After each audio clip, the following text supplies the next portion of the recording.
show that when we're live. Yeah, you got to show that. Hey, everybody, what's going on? We are live. It is me, Disconnected, tonight. We got Flip, as usual, and we got a special guest in the house. We got our friend Jeremy Long, and he is currently in one of my old stopping grounds coming from Southern California. How we doing? Yo, what's up? I didn't know you were. I just got done telling Jeremy that he looked like a sanctified Jesus. Yeah, I was born in Pomona, and then I grew up in the. You've probably driven through it like 20 times in your life through the tiny town of Barstow. Sure. I know all Barstow about. is amazing, isn't it? Yeah, it's that great town that you drive through on your way to Vegas, and it has very expensive gas because it's your last stop until you get closer to Vegas. Smart. That's capitalism. That's good. And it was our regular. Every time we needed gas, we had to literally go pay like $4.90 a gallon. Yeah, it's insane. So, Jeremy, you're a comedian in California, right? Yes, sir. Do you know like Joe Rogan? I mean, I'm just kidding. I know Joe Rogan. Yeah, I mean, I've done some shows with him at the Comedy Store. Is he nice? Yeah. Yeah. Yeah. You hesitated. He's okay. Oh, what's going on, Jeff? Oh, cool. Keep in mind, he's not going to publicly disparage anybody. Yes, I can't do that. I'm not, but I will say that my encounters with him have been fine.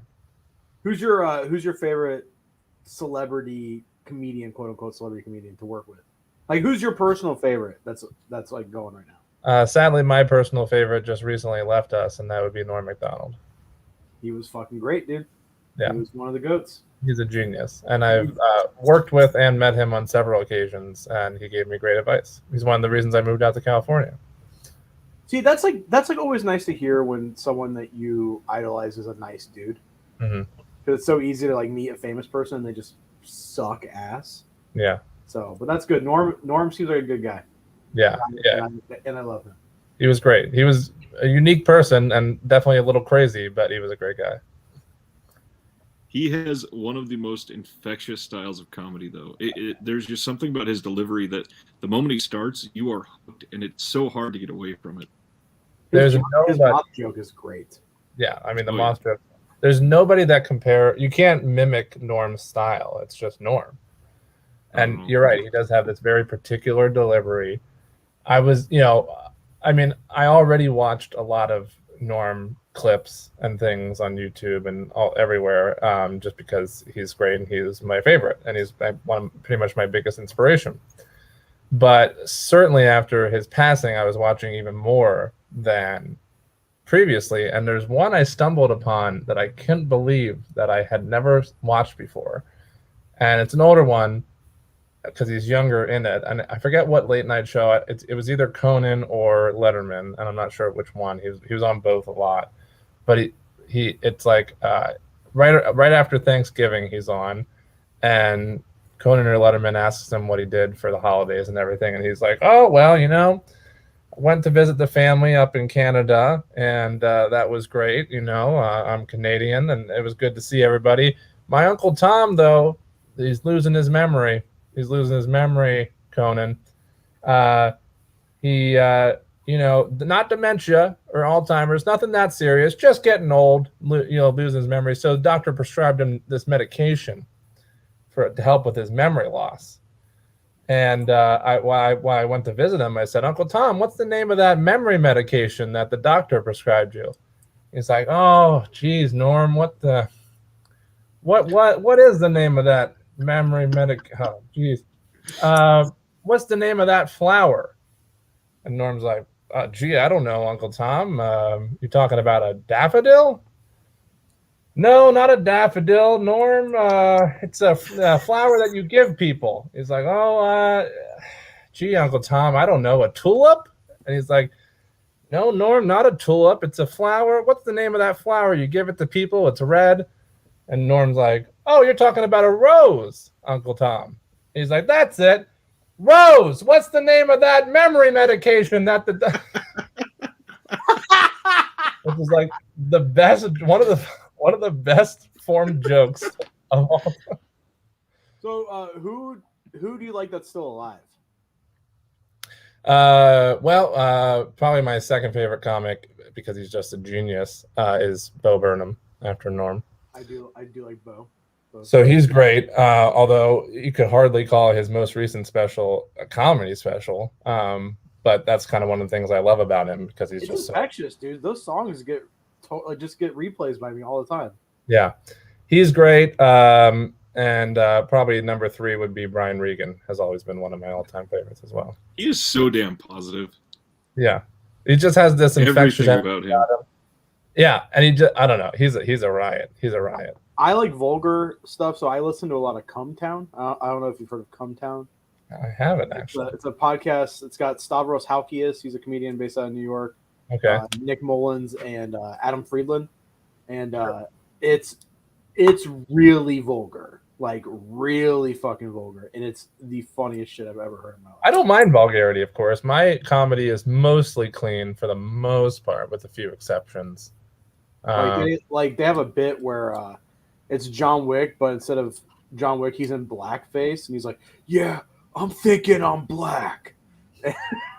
Just that, it's like that style of humor, and I think that's fucking hilarious. It's funny because I've heard of all 3 of those guys you listed. I just didn't know about this podcast. And they make $90,000 a month on Patreon doing this shit. Wow.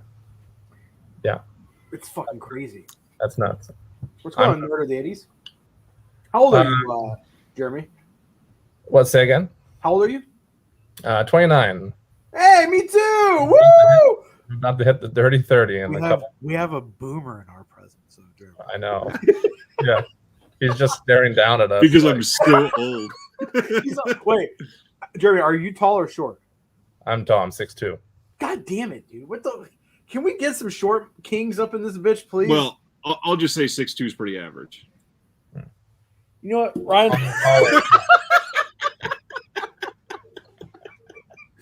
Oh my god! 2 of my other favorite comics, because they're big inspirations to me because I have my comedy is a very particular style of comedy. It's not like usually when you think of comedy, stand-up comedy, it's like storytelling format of like getting up there and ranting about different things and life stuff and stories that have happened and things like that. Whereas mine's kind of more like dry one-liners or little punchy jokes. Dad jokes. Kind of similar to dad jokes. And like Mitch Hedberg, maybe. Yeah, that's what both Mitch Hedberg and Stephen Wright, because that's their style. The master. They're both amazing, and they're both different, but their style is very similar as far as like this dry monotone delivery, and that's kind of where my humor and my particular brand of comedies falls in line with. That's awesome. So how long have you been doing stand-up? 12 years, I guess. Holy shit! Or it'll almost be 12 years. Yeah. Damn. Yeah. So as a teenager. Yeah, I started as a teenager in high school on the East Coast before I moved out to California. Wow. So you're East Coast born? East Coast born in a small town in Pennsylvania. Okay. And there wasn't a lot of places to play in or around this small town. So after I kind of took this on as something I really wanted to do towards the end of high school and then into college, I had to travel a lot.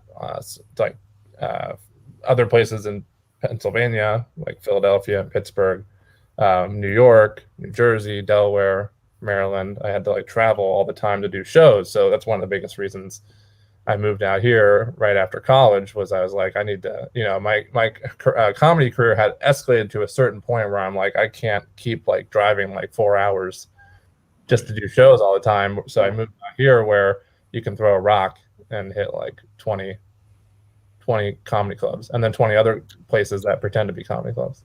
No, we have. Although I will say it's kind of cool back there that within 4 hours there's so many different styles and municipalities and different genuine genres of people that you can go and actually speak to and get integrated with from LA. 4 hours really doesn't get you that far into a lot of really other major metropolises. No, you're right. Yeah. That's definitely true. What I was gonna say is that we just now have a comedy scene in the town I'm in. There's a comedy club now opened up. They opened up the tail end of the pandemic. What's going on, Brian? And I did a open mic in the Wisconsin Dells one time. Yeah. It killed, like standing ovation killed.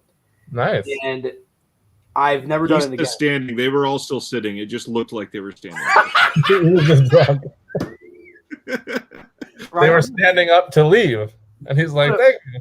I'm gonna pick you up, and just your balls are gonna be right at my head level, and I'm gonna be like, "God damn you, Ryan." You know, speaking of height, did you know Brian, friend of the channel, Brian, that's here? He is 6'7". You mean Brian who just said, "Hey, cool kids"? I hope you hit your head, Brian. Great. Oh, and I guess he's 41. Oh, and he's a boomer. Look at that. I'm just kidding. Did you see Ridley Scott go, fucking millennials are the reason why The Last Duel failed at the box office? It's like, oh, you mean the 40-year-old men that are like almost middle-aged? That's like, the perfect demographic for that movie. Last Duel was not my cup of tea. I don't know what really. I don't know what the consensus in this forum is, but I haven't seen it. I loved all the performances. It's going in. It's not medieval time stuff and period pieces aren't my number one genre. So it already was. Not a big fan of rape movies either. Yeah, not a big fan. Well, rape movies above medieval times. So it had that. What about the one earlier this year? Did you see The Green Knight? I didn't watch The Green Knight yet. Is there rape in that? No, but it's more medieval style. There was some good cum in that, though. There is genuine good fake cum, yeah. I like A24, and so I have high hopes for it. Is it good? Do you like it? It's good. It is wonderful. Yeah, for sure, though, if you have time, I would read the poem that it's based off of first, because it makes a lot more sense if you have that context behind it. Okay. And it's not super long. Does she give him a hand job in the book? Not explicitly, no. Okay. But yeah, I don't know. Ridley Scott's really hit or miss for me, I guess, is my point. Yeah, that's why I haven't seen it yet, because I'm not going to risk COVID for a fucking Ridley Scott movie. Especially I would Ridley agree with Scott that. at the age of 80. I'll wait till it's on Blu-ray.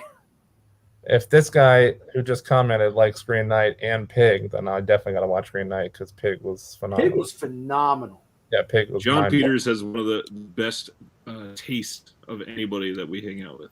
I feel like John has said one thing to me that triggered me with taste-wise, but everything else has been great. I thought he said, "Come up here and say that to my face." Oh, John says we're discussing. Oh, Jeff said we're discussing Tarkovsky. Jeremy, this is the true test on our friendship. How do you feel about Tarkovsky? I love Tarkovsky. God damn it, dude. Does that mean we can't be friends? I mean, I'm removing Flip from the. No, I'll still be your friend.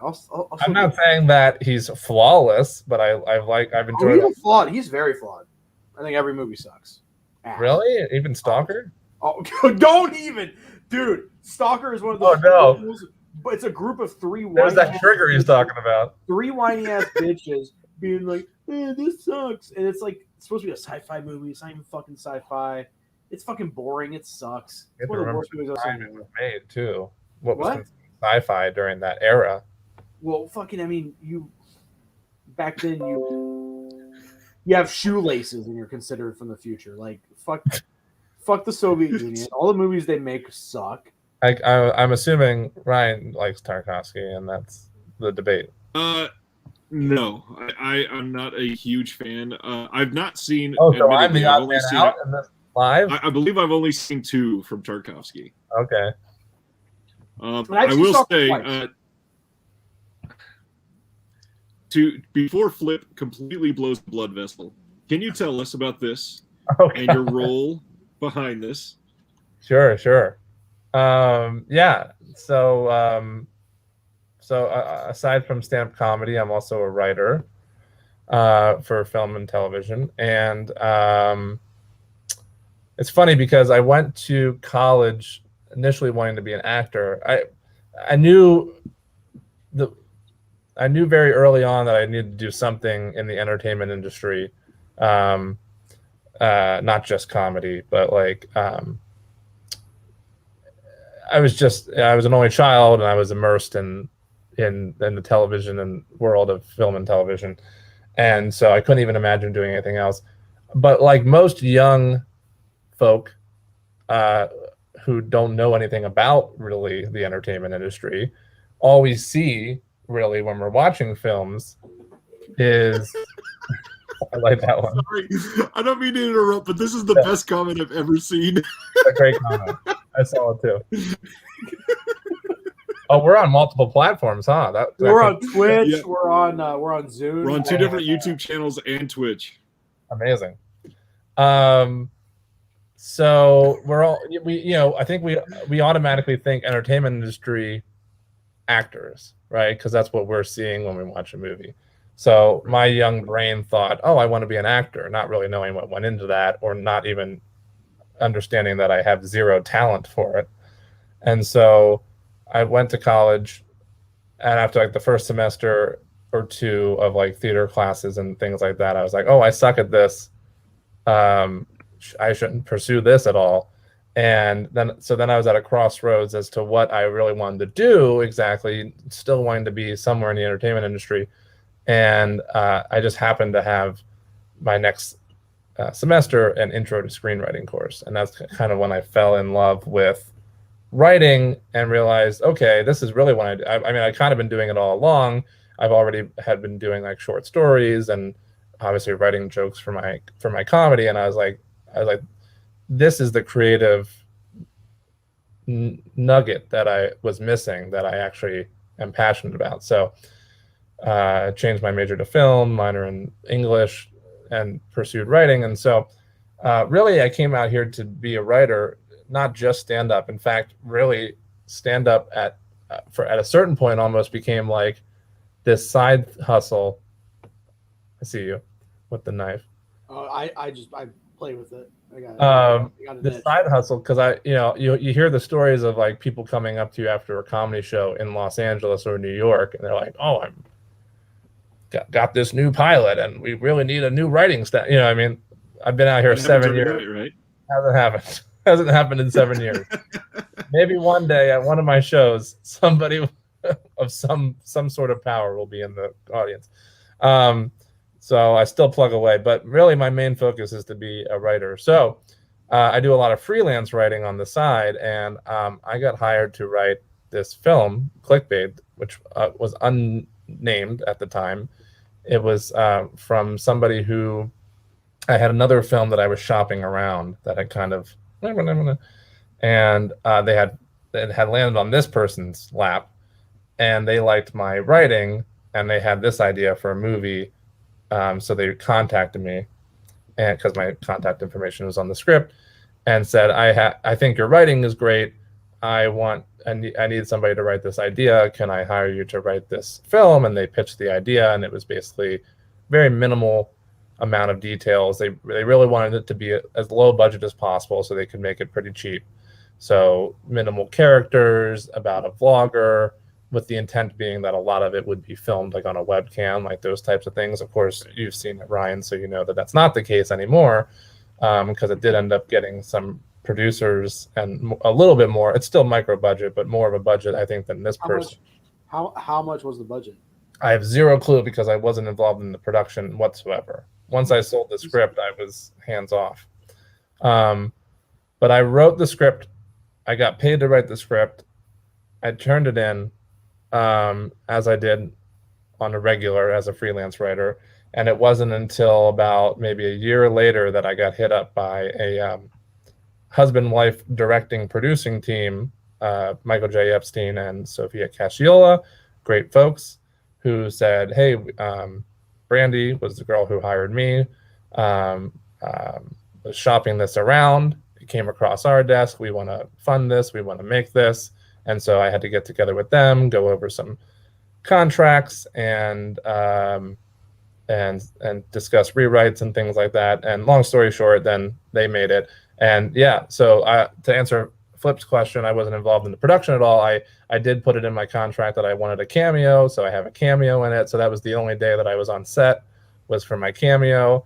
But other than that, I didn't even see it until it premiered, the world premiere the very first stop in its film festival circuit was at the Genre Blast Film Festival in West Virginia. So I flew there for that. And then the only other time I saw it on the festival circuit was when it was here in San Diego. And but it had a lot of Wikipedia, stops. It won Best Feature at the Starburst 2019 Fantasy Film Awards. Yeah. One review said fans of John Waters and Paul Bartle movies are in for a treat. I remember that That's review. Pretty high fucking praise. Yeah, I remember that review, and I remember being like, "Yikes! I hope people don't go in with too high expectations." Now I haven't seen it, but I'm going to tell you right now, it's better than anything Tarkovsky's ever done. So, fantastic job, Jeremy. And it comes full circle. Very, very, very proud of you. Well, if you say that, if anybody says it's better Tarkovsky, then that's already a compliment.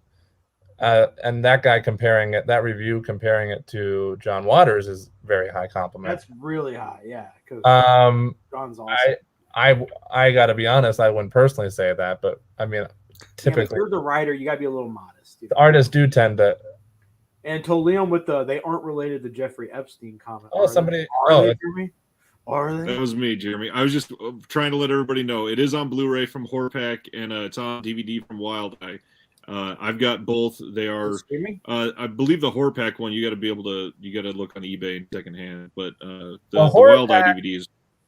Yeah, they kind of fucked us with the distribution. I'm not going to go into too much detail because I don't even know all the details. Again, I'm not super involved with the logistical stuff. That's obviously more the producers. I only kind of get little bits of information that they choose to give me. Yeah. But the distribution company that they ended up signing with through the festival circuit had told us that they were going to come out with both a DVD and Blu-ray of it. And I remember discussing about a commentary track and everything and all this other stuff. And then they really dropped the ball on it. And I'm not really, again, I don't really know. I'm not going to put anybody on blast one way or the other, but. Fuck Horror Pack. All my homies hate No, Horror Pack's great. Horror Pack is the only reason we even have a Blu-ray. It was supposed to come out on normal Blu-ray from the distributor, and then Horror Pack released their limited edition Blu-ray of it, which was great. The DVD was available at Walmart, and you can still get it on Amazon and some other places. Oh, nice. Is my understanding. And it is streaming, to answer your question, Flip. I believe it currently is on both Amazon Prime and Tubi. Cool. Last time I checked, it was on Tubi. If I buy a copy, can I send it to you and you sign it? Yeah, sure. Of course. Sweet. I'm going to buy a copy. All right, thanks, bud. Yeah. Last I checked also, it was at grindhousevideo.com still. Ooh. The DVD or the Blu-ray? The DVD. They do a lot of stuff with Wild Eye. It might not be now because it was before he moved to Knoxville. I haven't checked since he got here, but yeah. Oh, that's cool. I didn't know that. I love Grindhouse, so that's cool that's on there. The Blu-ray, I think, aside from eBay, like Ryan mentioned, I think you still can get it because it Horror Pack has now almost has. I think they still their packs are still surprise as they're supposed to be, but for packs that have already come and gone, I think they have like a little store where you can get the previous limited edition Horror Pack Blu-rays. So I think you can still get it from Horror Pack directly too. Well, do you guys want to move into the topic today? Yeah. First, you want to do any pickups? Do you have any pickups ready to talk about, Jeremy? Is that something you planned on? Is it okay if not? Any what? Pickups that you got this week? Or something that you watched this week.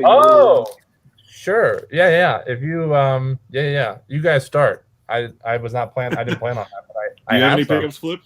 I will say more Shaw Brothers shit. No one. I mean, it's gonna be on my video, part 3. It's all IVL region, Hong Kong stuff. But I did watch something that's been on my watch list since I had a Letterboxd account. Was this trilogy of films called Satan's Sword. It's based on a 42-volume unfinished novel series in Japan.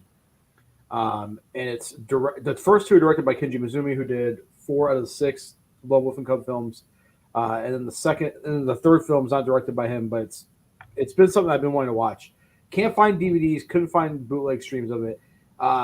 This last week, what's going on, Dustin? I just happened to YouTube Satan's Sword randomly, and somebody had uploaded 2 weeks ago all 3 films in their entirety with English subs.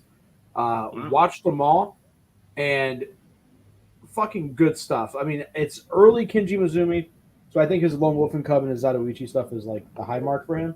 But there's this in the first movie. There's this fight in like the woods, and it's not in black and white, but the way the lighting is done, it looks black and white.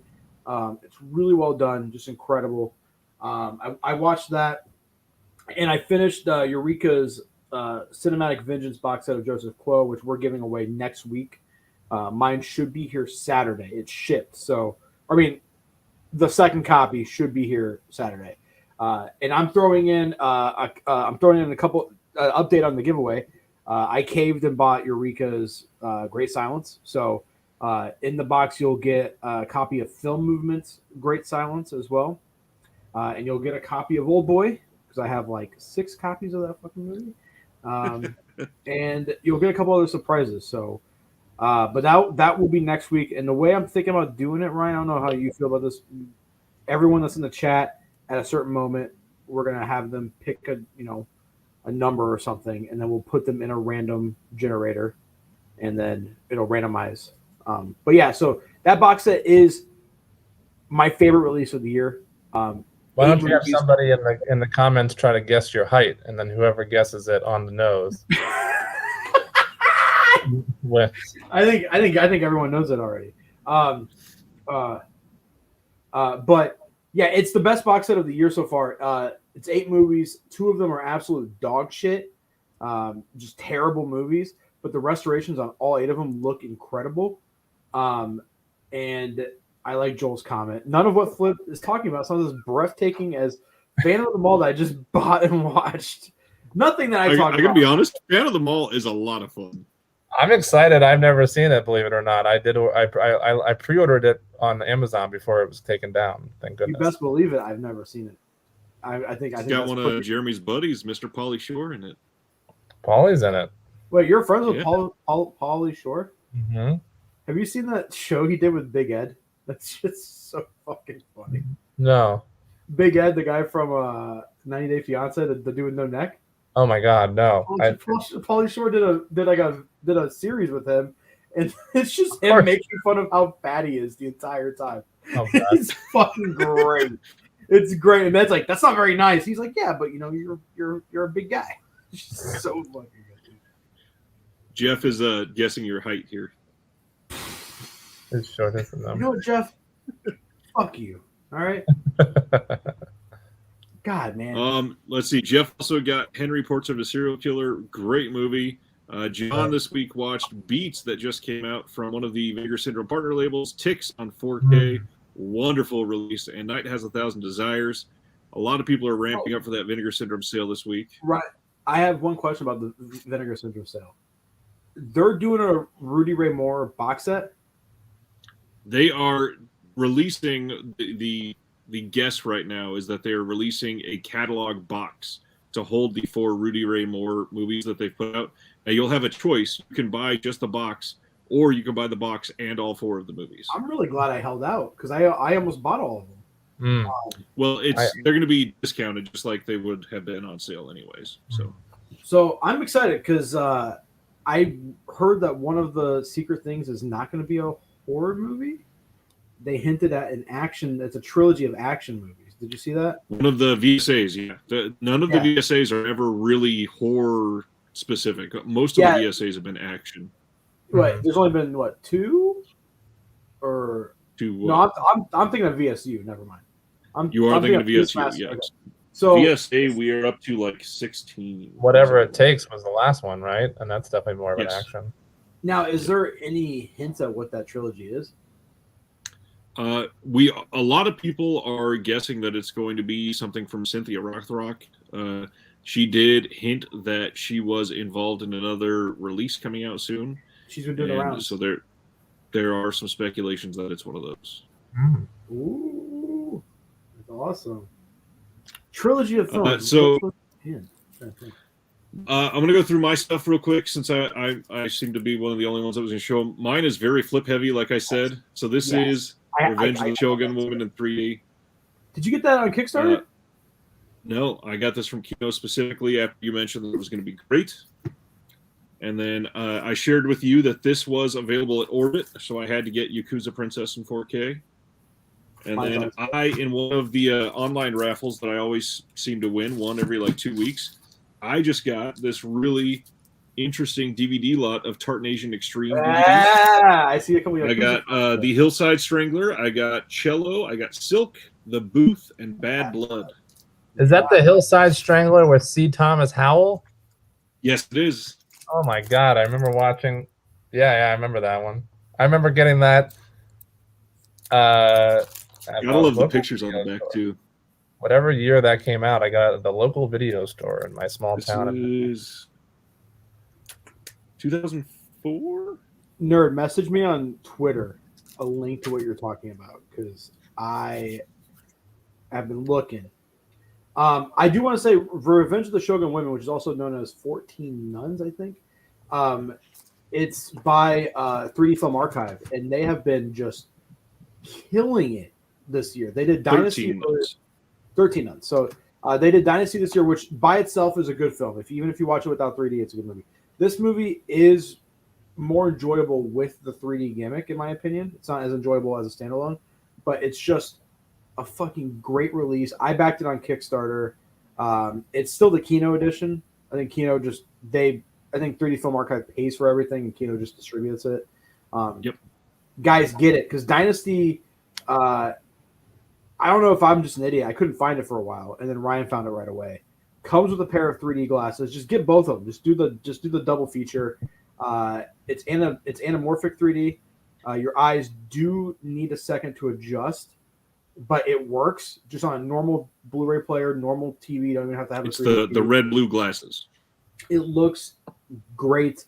I mean, it's such a good year for martial arts cinema that we're even getting fucking 3D martial arts movies this year. It's just wild to me. So that's a pickup. That's a must-own. Last I checked, by the way, that was available through Target because Kino distributed it, and they are doing their buy two get one free this week, and you could easily pick it up right now for super cheap. So Nerd just messaged me, the Satan Sword trilogy. That website is, I believe, all bootlegs, but they are good editions. So I might $60 for that. That's not bad, actually. I might actually do that. Thank you, Nerd. So what about anything you watched? Did you watch anything this week you want to talk about, Jeremy? I can talk about some of that. I don't have them here, but I picked up. There's a great little buy and sell shop, Flip.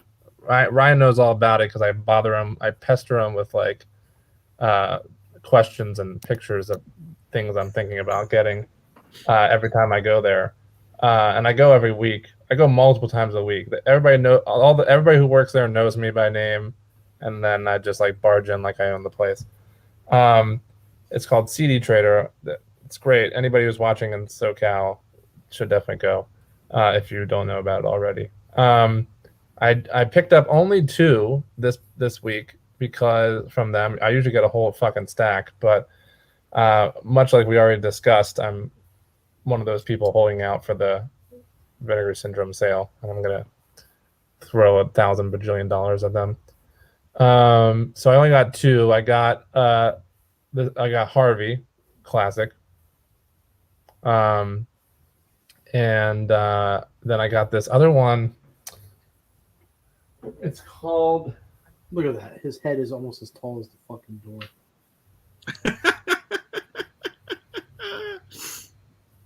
Best Man Down. I just picked up. It was like $3, so I figured I'd give it a shot. Not the kind of stuff that we've been talking about as far as like certain. It looks like a typical rom-com type of story from Magnolia Home Entertainment, starring Justin Long, Tyler LeBain. Are you Justin related? No, but I get that a lot. In fact, I was introduced as Justin Long at a comedy show once. I was very disappointed. I got up. I'm like, sorry, I was not in Galaxy. Dude Class. from Acceptance here? Fuck. Not accepted. I was never in an Apple commercial. Oh, yeah, that's right. Have you done any TV work?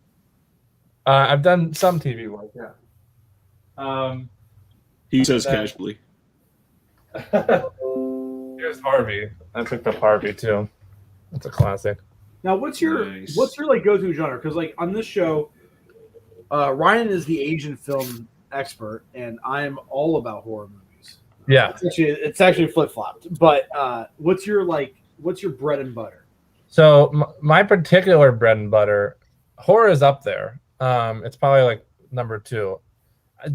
This isn't maybe even technically a genre, but I'm going to say like independent films. I just really love because they seem to really care more about the story. You know, it's usually way more interesting scripts, regardless of budget, and everybody's kind of getting together for the love of filmmaking or the love of telling that particular story. So any kind of, an independent can be super micro budget, or it can be independent films with well-known actors that are still, smaller budget independent films.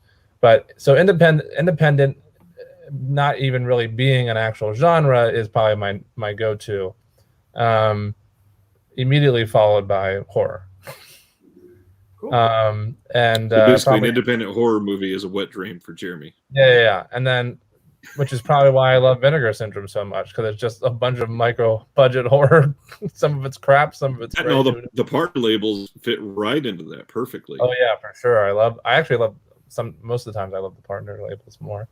I love drama too. I mean, nothing says micro budget like this fucking like this release. But I do love horror a lot, so I love a lot of the stuff we're talking, and foreign cinema. So I do recognize a lot of the titles you guys have been discussing as well. I 2 other pickups I just did are not foreign titles, but I almost got, because I ran to Barnes and Noble today because they're doing the Criterion sale, and I picked up, of course, 4K of Uncut Gems and Menace to Society. And I almost got this one that a couple people recommended to me called The Cremator. That's a good movie. That's the first movie I watched this year, actually. Oh, really? Love that movie. Should have got it. I liked it too. I might go back and get it. I just picked that one up too, actually. For me, if there's Asians in it, I'm probably gonna watch it. Yeah. So those are 2 more I picked up. What else did I? Oh, I also got. I pre-ordered Phantom of the Mall. As we previously discussed. And then I also got through Amazon the Fun City editions are great. Yeah.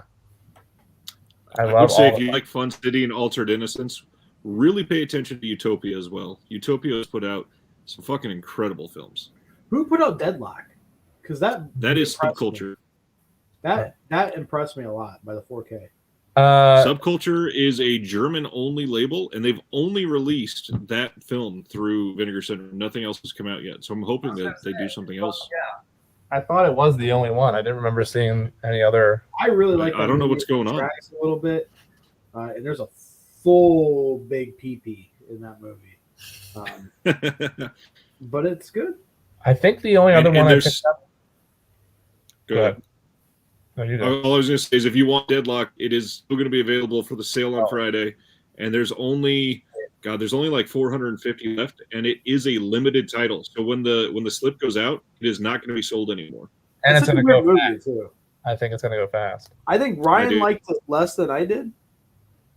Slightly, but it's not really my genre. It's more of your thing anyways. Yeah. I liked it for what it was. It's also, Westerns aren't my favorite genre as well.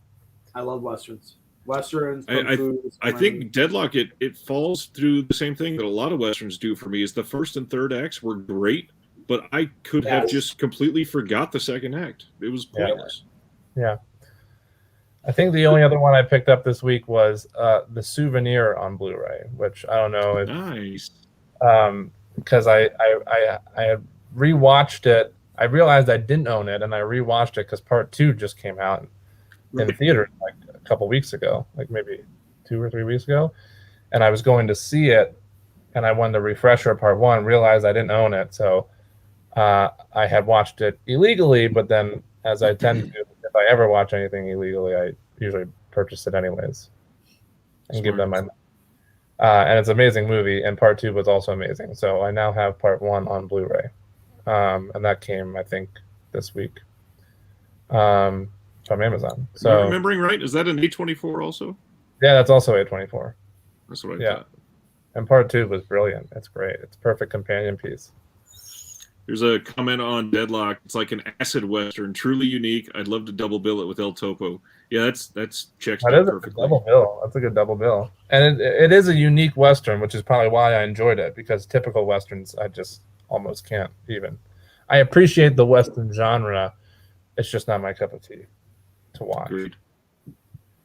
What did I watch? I went back and revisited one for my October watch list this week that I just want to give another shout out to. Another Kino 4K. Misery looks freaking great in 4K, and that movie is so perfect. Classic. Love that one. Flip is watching Come Story. What's that? Come down. Come down. He's like, I forgot that we're on live right now. I'm just gonna watch an Yeah, episode. he just said fuck this show. No, you guys were talking about horror movies and stuff, so just I saw. What did I watch this week? Was your earlier question? Yes. I watched. I'm opening up my Letterboxd app. I watched yesterday. I just watched Birds of Paradise, which is, I don't know if either of you seen that. It's a Black Swan ripoff. That's not nearly as good as Black Swan, but has. Are there any masturbation scenes in it? There are no masturbation scenes in it, sadly. I know that and rape are the two things you look for in films. But sadly, as long as it's Asian, yeah. Yeah. Here's the weird thing: is like, never mind, I'm not gonna get into that. All he was going to talk about is his pixel fetish. Pixel, what's that? I don't like the pixelization in Japanese porn. One, I don't watch porn, surprisingly. Two, Asian women aren't my type. I love Asian movies. Now, Asian men in like Yakuza films, but with the sugar. Oh man. Birds of Paradise. Watching, though, he is lying. He definitely has an Asian fetish, and that's why every month he calls his wife Lady Snowblood. Look at his face. No, I call her Lady Snowblood because she's bleeding and she's gonna kill me. That was the joke. Once a month, you call her Lady Snowblood. Oh, I got it. A lot of stuff go over that head, though, so I get it. Yeah, it's so short. Birds of Paradise had great visuals, by the way. Amazing visuals, but not a great script. I watched Finch, the new Tom Hanks movie. Oh, wow. How was that one? On Apple Plus. Yeah. I liked it. Very cute, feel good movie. I want one of the robots in it. So it's a Tom Hanks film. It's a Tom Hanks movie where he's by himself again. He's the only character, and he's like, "I'm Tom Hanks." He's like, "I'm Tom Hanks. I got a dog and a robot, and it's the apocalypse." Then I did a double feature over the weekend in theaters. I saw Come On, and Belfast. I've heard really good things about Belfast. I could not connect to it, so it was average for me. I gave it 3 stars. Come On, I gave 5 stars and shot to number 3 on my best of 2021 list. It was phenomenal, in my opinion. Wow. Have you seen Titan? Titan? Yeah. I saw the premiere of that at the Beyond Fest is where it premiered out here in Los Angeles. Fucking great. Yeah, it was phenomenal. That and Lamb were my 2 favorites of Beyond Fest this year. Really? Lamb? Okay. I loved Lamb. Me too. Every time my father-in-law cooks it, it's incredible. Yeah. Delish. I also watched The Trip on Netflix. It was pretty good. A lot of good death scenes. Did you guys hear about that one? No. Any rape in it? I have not heard about Trip at all. There is almost a rape scene. I'll watch it. I love it. That's great, dude. And I watched Oxygen finally on Netflix as well, which was also average in my opinion. Not aha. I also did see a PGA advanced screening of Don't Look Up, which will be on Netflix at the end of the December, the end of the year. What'd you think? Adam McKay film. And then there was a Q&A afterwards with him and Leo DiCaprio and Jennifer Lawrence and Meryl Streep. Was it good? It was phenomenal. I gave that a 5 out of 5, and it blew me away. Actually, that shot up to number 4. What type of movie is it?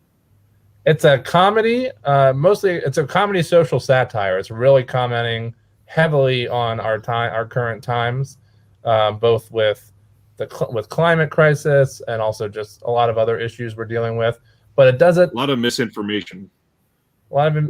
Listen here, brother. This is a QAnon podcast. We don't adhere to your liberal social bullshit. It does it without being, in my opinion. Please don't joke about that. Dude. Okay, so all right. Just a Don't side tell note. Ryan's audience that this is Just a side note, real quick. My mom had some like washable chalk that you can like write on fences and stuff, and she was playing with my daughter, and they were doing A, B, C. And my mom put a big Q on her fence, and then she was like, "No!" Like she was like, "I don't want people to think I'm an idiot," and just like started spraying it down. What I will say about Don't Look Up is that, in my opinion, it touches on these topics without being too pretentious, which I think is a very fine line to walk. It's very hard to do, especially those topics specifically. Yeah. But it's very funny. It's also very depressing at times because of how real it is, and you're just like, oof. But it was amazing. I mean, all the acting is great. It has a stellar cast. Adam McKay is great. It's an amazing cast. And Adam McKay went from doing like some of the best comedies ever, like Step Brothers and Anchorman, to these actually really thoughtful films like The Big Short and Vice, and now this. So, yeah. I mean, he's great. Can you highlight Dustin's comment about Porno Star? So Porno Star is an incredible film. It's the debut from Toshiaki Toyota, which Third Window Films is putting out those box sets of his films. Right. That's probably my favorite of his.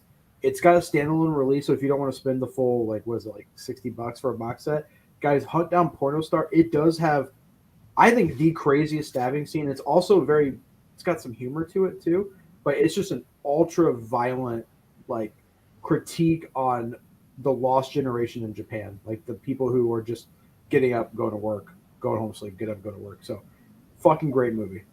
I have wanted his first box set, but I can't find it freaking anywhere now. Yeah, it's completely out of print. And I talked to the owner of Third Window Films yesterday, and he said he's excited for the U.S. people to get their hands on the second box set because they got higher quality materials. It's got a different finish, like a better glossy finish to it. So I'm excited. But that first box set for me, just great. I've got that second one pre-ordered, so certainly looking. Me too.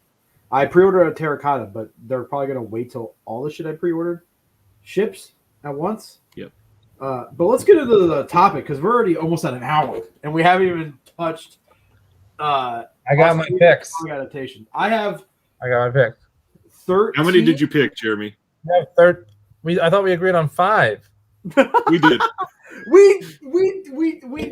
I will say I picked 5 honorable mentions, so I actually have 10. Okay, perfect. I figured I would do 5 honorable mentions as well, and I didn't know if that would be allowed, but I have 10. Very, very, very encouraged. I'll kick things off, and I'll just start with the obvious, and I have to show this off. Lone Wolf and Cub. It's an adaptation written by Kazuo Koike, 28 volumes. Kazuo Koike, he's going to be on this list a lot. And I don't think people realize how much of an inspiration and influence he had on the Japanese comic industry, which by the way, guys, just some verbiage because I'm going to be using it a lot. Manga is Japanese comics. Mangaka are the guys who either write or draw the actual manga. So if I say mangaka, that's what I'm talking about. But these films are like a loose adaptation. There are like, have you guys seen these movies at all? You know, I legit almost picked it up today when I was at Barnes & Noble. It's one of the best releases.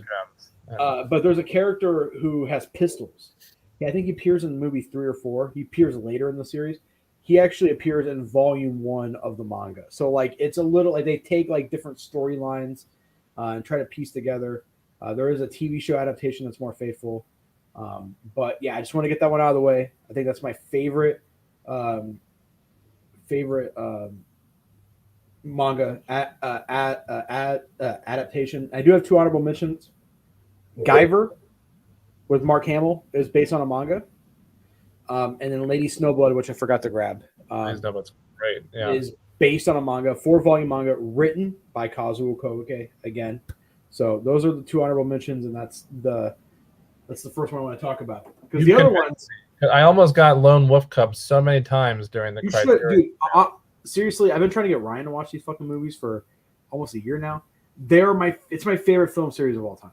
Oh, I have such a huge Criterion collection already, so I'm almost running out of like ones to get, except for Blind Buys. And Lone Wolf Cub has always been one that I like almost got and then didn't, like during so many sales each year, and including today, I almost fucking got it. It's great. You should definitely get it. So, Jeremy, what's your first pick? So my number one comic adaptation film is Scott Pilgrim. Yeah. Not only my favorite film that's based off our comic, but there he is. Is the 4K good? It's my second favorite film of the 4K all time. is great. Yeah. I also have the 4K. I got it even though I don't have a 4K player yet. Lame, I know. Ryan's trying to convince me, and I will soon. But I had to get the 4K Scott Pilgrim just so I had it. So I also have what you just showed, Ryan. But I wanted to showcase this one. That's got the original comic art on it. Yeah, this is my second favorite film of all time. So, but I love it. What's your first one? Eternal Sunshine of the Spotless Mind. Wow. I mean, I love that movie. It's a great movie, but I've never heard it. That's a very unique answer. Thanks. So, Ryan, what's your first pick? Well, first, I was going to share. This was going to be my number 2 of everything that I showed tonight. Just so we don't talk about it again, but this is literally my second highest. I think that this film is phenomenal.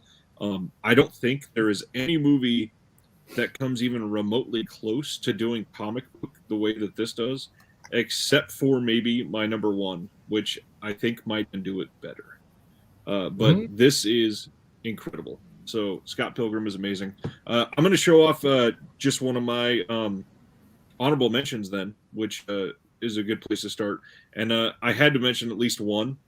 Civil War from the MCU is a genuinely really good adaptation of the story. And it's really well done. The movie is enjoyable. I think they did a genuinely decent job juggling all the characters they had in this one. And I think that the MCU had to be mentioned at least once tonight, and this is the only one I chose. Do you mind if I show one of my honorable mentions? Absolutely. Of course. I'm going to be showing 11 different titles, so if you want, you can show as many as you want. I picked my top 5 and then my top 5 honorable mentions, so I'll just do one honorable mention with each one. So I'll do this one since you did an MCU title. The first Avengers movie is still my personal favorite of the entire MCU to date. I think it's just, there's something for me as a comic book fan my entire life.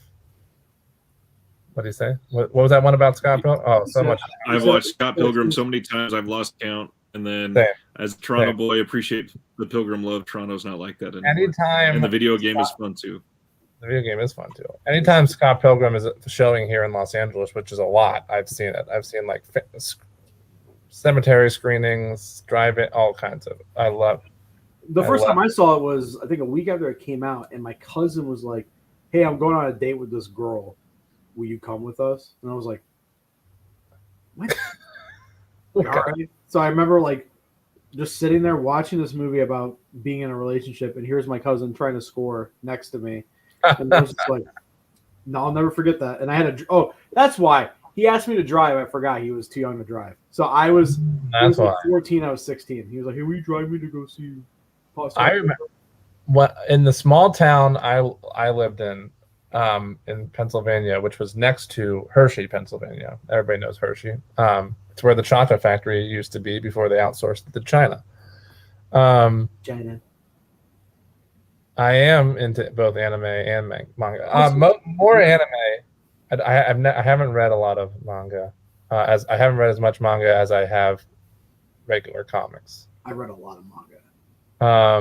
but I do like anime a lot. Yes. But in Hershey, Pennsylvania, there was a little, super small movie theater. It had like 5 screens called Cocoplex, and I worked there. Yeah, just the name of it's a punchline. I worked there for like 5 years, like towards the end of high school and throughout college. And while I was working there is when Scott Pilgrim came out, and this is back when we still had film, and not some theaters had already switched over to digital, but we didn't have nearly enough money to make that conversion. So we still had 35 millimeter film for all of our screenings. And so the film would come in like 7 reels and canisters, and you'd have to build it up into one big one to put on the platter, and it's a whole thing. And so it would usually come a couple days early. Like if the movies came out Friday, we'd get it maybe like Tuesday, Wednesday. And if we had the time to build it up and wanted to stay late, we could watch the movie early. That was one of the perks of working there. But you would have to wait till you would have to actually have the time to build it up, and then you would have to wait until everything was closed. Like the last movie was done, everybody left, and all the closing duties were done. And me and my manager at the time wanted to watch Scott Pilgrim so bad that the day that thing came in, which I think was like almost a whole week early, like a Monday, we built it up so fast. Luckily, it was a slow day. And then the place closed. It's like 2 a.m. when the last movie gets out and all of our stuff's done. There was a grocery store across the street. We ran across, got some snacks and sodas and things, came back at 2 a.m., almost a week early before it came out, watched Scott Pilgrim for the first time, and I just fell in love. That's my Scott Pilgrim story. My first viewing story to counter Flips. Awesome. I would say this is the inverse of Scott Pilgrim. If Scott Pilgrim was a gore fest, a gory nightmare, this is based on a manga again, but it's not a Japanese movie, and that's Ricky-O. The story of Ricky is based on a manga series. I think it's 9 volumes, and it got this film adaptation is highly influential. The Mortal Kombat franchise was inspired by this movie. Like without this, we wouldn't have the fatalities. Liu Kang was directly ripped off of Ricky-O. This also got 2 anime adaptations, 2 OVAs. One was pretty much a retelling of the prison arc, which is what that's based off of. And then the second OVA is about Ricky trying to save his brother from a death cult. Movie is incredible. Obviously, this is one of the best releases of the year, in my opinion. This is the 88 Films limited edition. And not a lot of people know that this is based on a manga because this is so ingrained in like Hong Kong cinema history. But its roots are Japanese manga. So that's my second pick. I realized we didn't even get to Ryan's first pick. We did. I shared 2. I do want to say Civil War, man. Oh, but you said Scott Pilgrim was your second, right? Well, it was my, like, if I'm ranking from bottom to best or from worst to best, it would have been my second place. But because you already talked about it, I don't want to have to talk about it twice. Oh, okay. But Civil War, man, that movie is my favorite MCU movie, hands down. The reason this is my favorite is because it's the first time they all came together on screen, which was a big deal as a comic nerd as a kid. So that excited me. And then I know he has a lot of heat in that he's getting close to being canceled maybe recently, but Joss Whedon, whatever he does in his private life, whatever, but his work is some of my all-time. Buffy the Vampire Slayer is my favorite show of all time. Obviously, Firefly is great too. Kevin Woods is phenomenal in my opinion, but I think he's so passionate about comics too that I think he was the perfect person to write and direct this first Avengers. There's so many great shots in this. Is one of the reasons I love it. There's this one where I don't know if you guys remember it, how long it's been since you've seen it, but everybody's kind of doing their own thing, but it's like it's jumping from character to character in the middle of an action scene, but something they do is sending it like Captain America throws his shield, and if that sends the camera to so and so, and then he does it, and it just I loved it. I totally nerded out hardcore, and so it's still that one's still my favorite of the MCU. I do want to say I absolutely fucking hate Joss Whedon because the new Cowboy Bebop series tried so hard to like get his writings, like his joke style and his tone in his in his work, especially Firefly, that it completely went right over what made the anime so good. I watched the first episode just last night. And I couldn't go. Garbage. I wanted to. I couldn't continue. I'd rather watch Stalker. Wow. For the third time. So, Jeremy, what's your second pick? My second pick this is a brand new one, just came out last year. And that's The Empty Man. I didn't know that was a comic. Yeah, that's also based off of a comic. It's soon to be a cult movie. I don't know if it technically is already, but it certainly will be. I hope.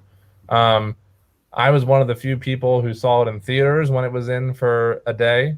When it came out in 2020.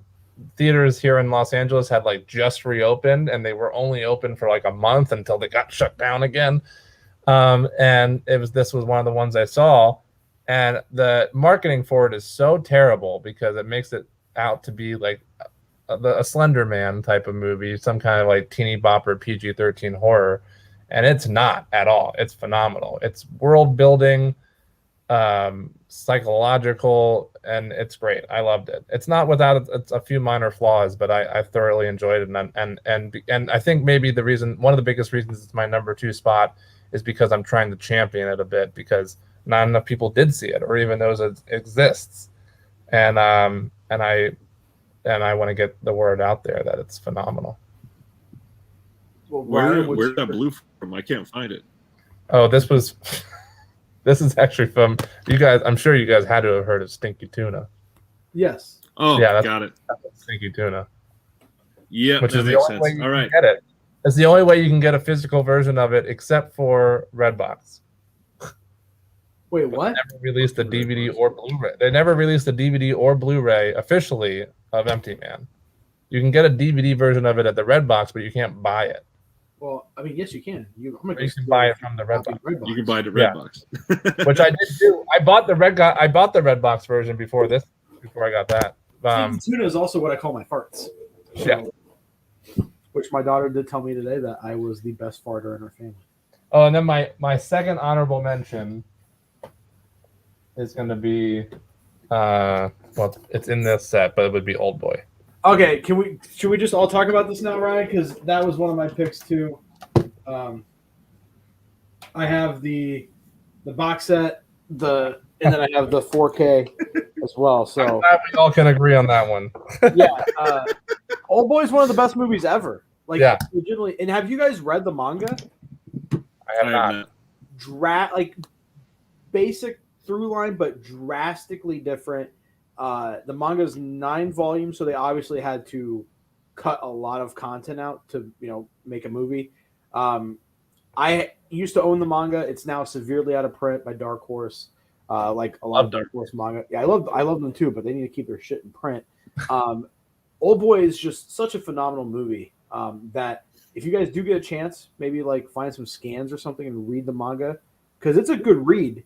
And there's like sections of him getting out of the imprisonment, and like him, like he like works in like a construction job there for a little bit. Like there's more to his story than just what we get in the movie. So, but yeah, I'm glad that all of us picked.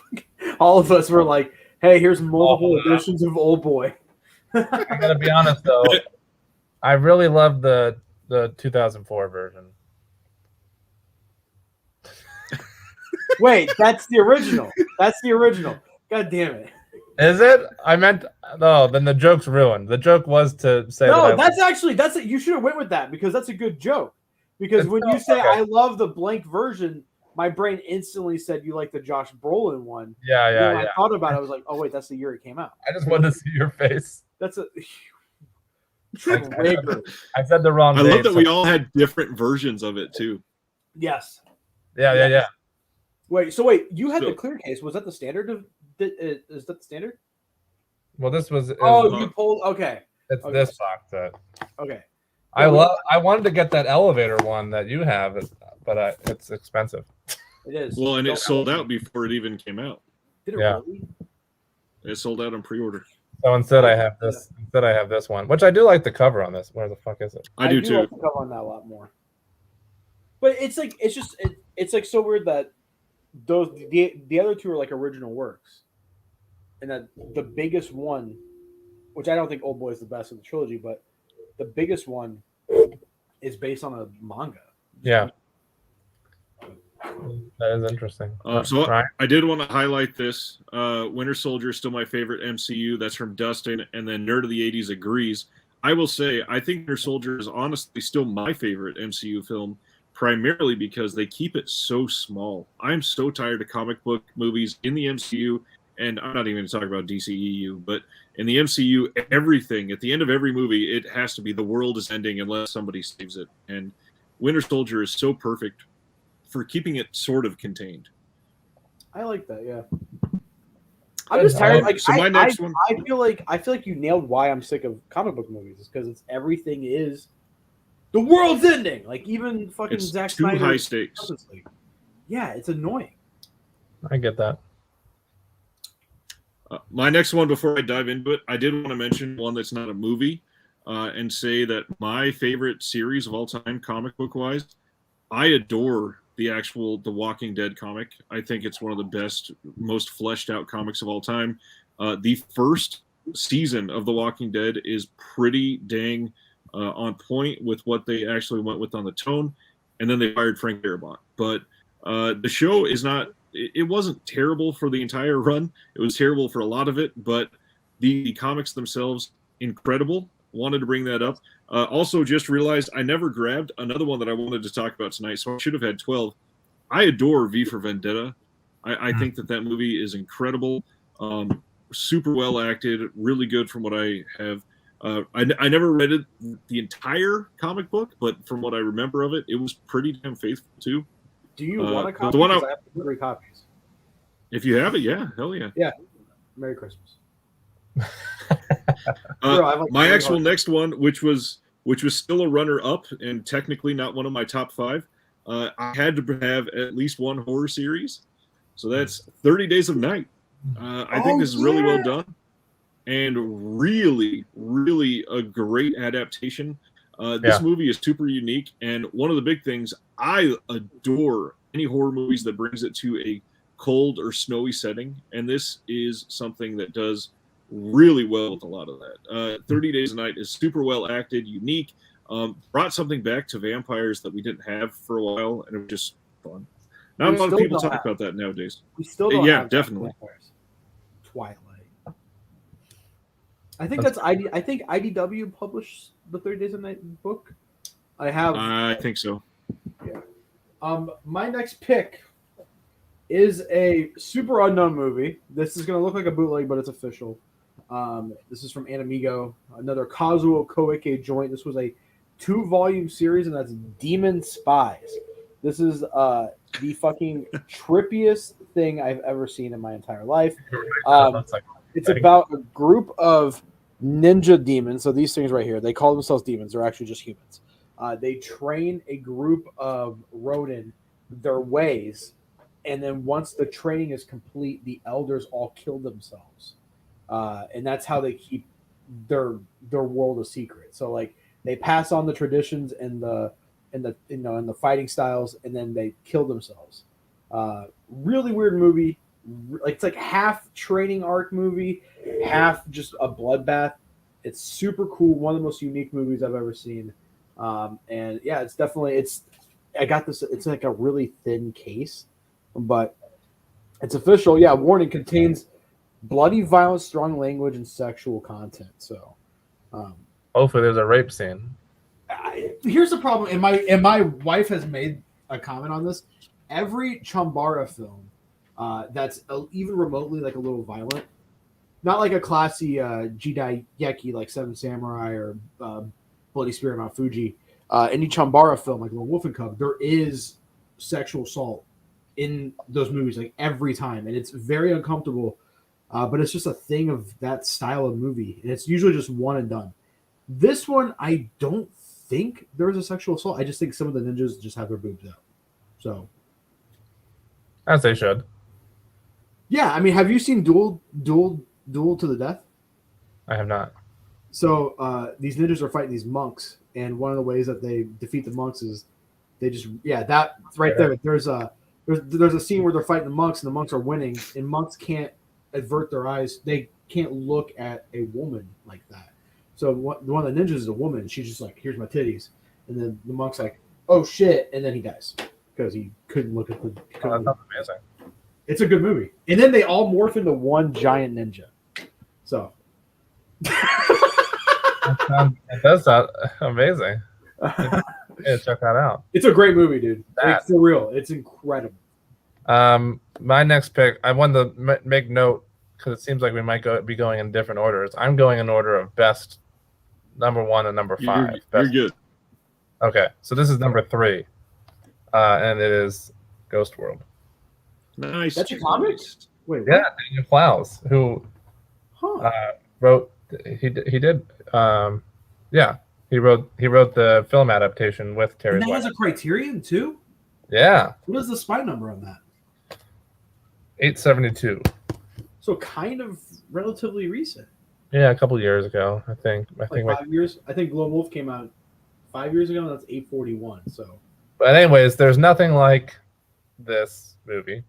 I love it. It's right up my alley. Terry Zwigoff is obviously what helped make the film adaptation so great, but Daniel Klaus is great. I've read a lot of his works. The only other movie adaptation of his was more recent. I think it was like 2015 maybe, and it was Wilson with Woody Harrelson, which also was adaptation of a Daniel Klaus comic.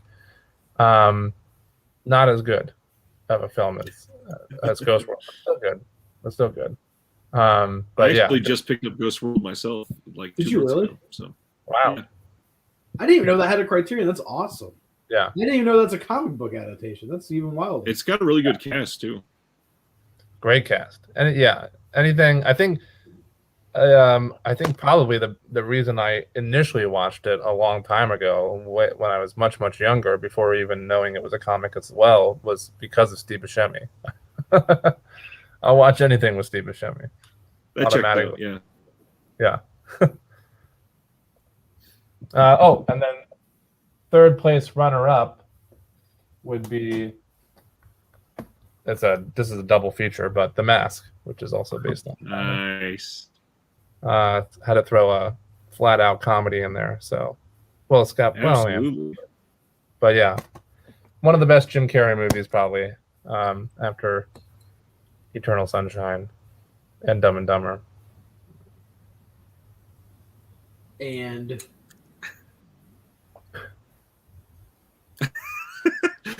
Flip's record just completely skipped. I was going to say a movie and then I forgot it. Eternal Sunshine's my favorite of his. When he played the Riddler. Fantastic. Oh, and Batman Forever. There you go. So, Ryan, what's your next pick? Yeah, go ahead. My next pick, I'm actually going to go 2 because I think I'm falling behind you guys' number of picks. I got 300. I think this is a surprisingly great film for what they were adapting. What release is that? This is the Mondo Steelbook, and it's actually a legit Steelbook. It's got that on the front, then the logo on the back, and the actual logo that was over it is reflective silver, and that's on the slipcase. And then when you open it up, it's got the entire wolf on the inside. That's a beautiful release. Mm-hmm. Yeah. And actually, my next pick is a Mondo release as well. But yeah, 300 is beautiful, and one of I actually saw I saw 300 for the first time in a drive-in with a whole bunch of church kids, and nobody knew that there was going to be nudity and shit. And that was a great night. Really, really fun time. No, it was super awkward with everybody that hadn't seen real movies before.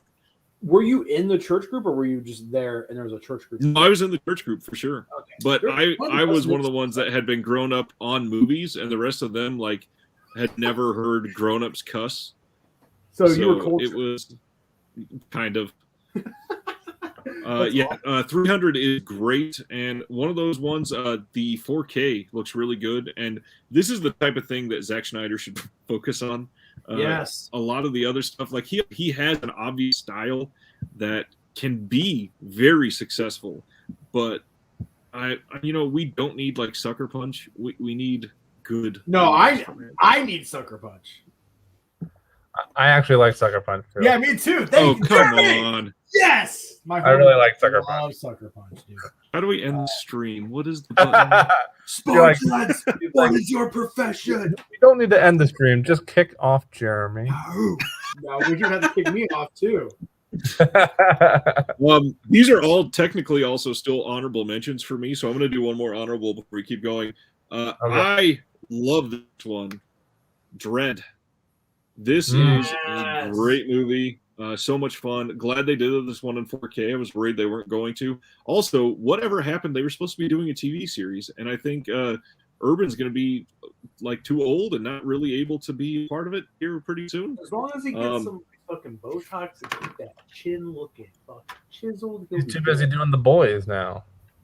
That's true, and I think by the time he's done with that, it's probably going to be past.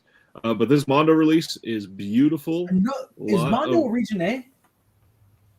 They are worldwide, so certain things they're not all region free, but they have been released exclusively in different places. So this 300 steel was Amazon Germany only, and then the Dread release, I think, this was a Best Buy exclusive, and so people that were collecting these in like the UK had to find a way to import it. There's been Canadian exclusives. There's been Amazon Italy exclusives. There's been a couple Blue Fan exclusives from China. But this is great. Super good art. You can see the target on the back there. And then Beautiful. On the inside. It's all just super stylized. I love Mondo. Isn't it crazy that we got, I think, like a year apart, the Raid and Dread, and it's the same fucking plot? Just done differently, and they're both executed near perfectly. Dread rocks. And the Dread comics are wild. I have a couple of the archive editions, and they're really cool. Really like that poster that Mondo still. Oh, also, Arrow put out a documentary about the publisher who puts out Dread. Yeah, Arrow put out like a documentary, like a release, like on disc about the publisher. Oh, look at that cat. This is Cat Stevens. She wanted to say hi. Cat Stevens, that's a great name. Holy shit, that's awesome. Another adaptation that I really enjoy is Ichi the Killer. Another manga adaptation, probably Takashi Miike's. Besides Audition, probably his most notorious. And if you think this is violent, the manga is even worse. Like the manga makes this look like fucking Barney. Like it's bonkers. I love this movie. It's one of those movies, like I've told before, where I'll have the employees, at the end of the night, at the end of the week, and like, we're gonna watch Ichi the Killer, guys, and we're gonna eat pizza while we do it. And they're like, what the fuck are we watching halfway through? But yeah, must own movie. One of my personal favorite Miike's. Ryan, do you have anything to say about Ichi the Killer? I do, and I don't think we brought this up last time we talked about it. Speaking of the church group, where I just said a lot of people had never heard grown-ups cuss before. So, I didn't see it with the church group, but I met my wife in that church group, and she hardly ever cusses at all. She's getting there nowadays, now that she's 30 fucking 2. But I was like, hey babe, you remember Takashi Miike's? He's done a couple that you've liked. Why don't we watch this one tonight, Ichi the Killer? And then we put it in, and she out loud said, "What the fuck?" once, and I was like, she must like it. Did she like it? She did. Yeah, she had a good time. don't think Taylor would like that. I refuse to show my wife that Old Boy because I feel like she would judge me. That movie's a lot. You know what I mean? It's especially like my wife grew up very similarly to Ryan's wife, like religious, and I think that would scare the fuck out of her. I think she'd be like, "The world is ending." I'm like, well, that came out like '96, so the world ended then. Have you ever seen this Itchy?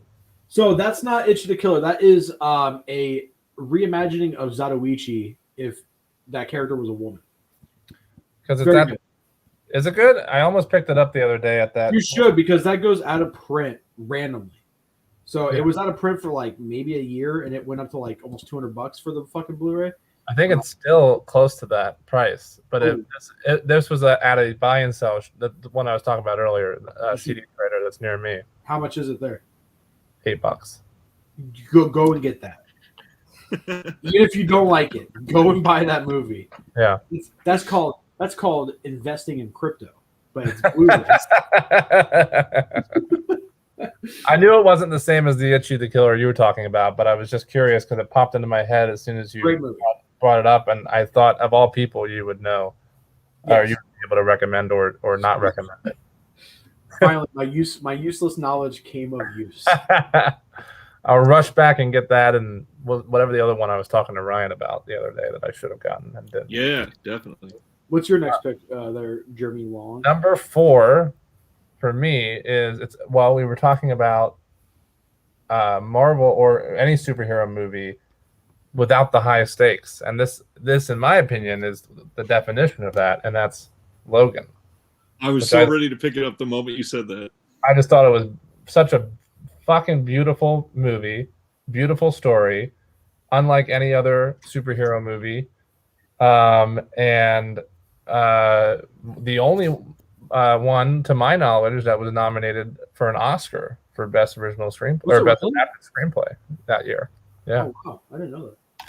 So, yeah, glad you agree, Ryan.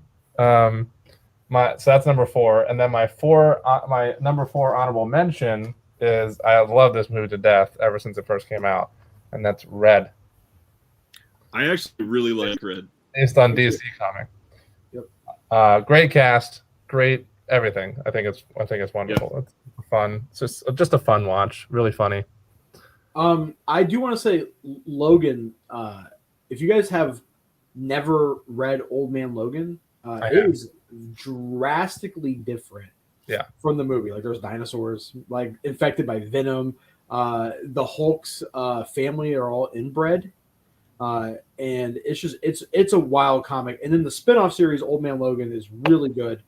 But that movie is because I've always loved the Wolverine standalone movies. I liked them, but I never loved them until Logan came out, and I was like, finally, like a fucking great Logan movie.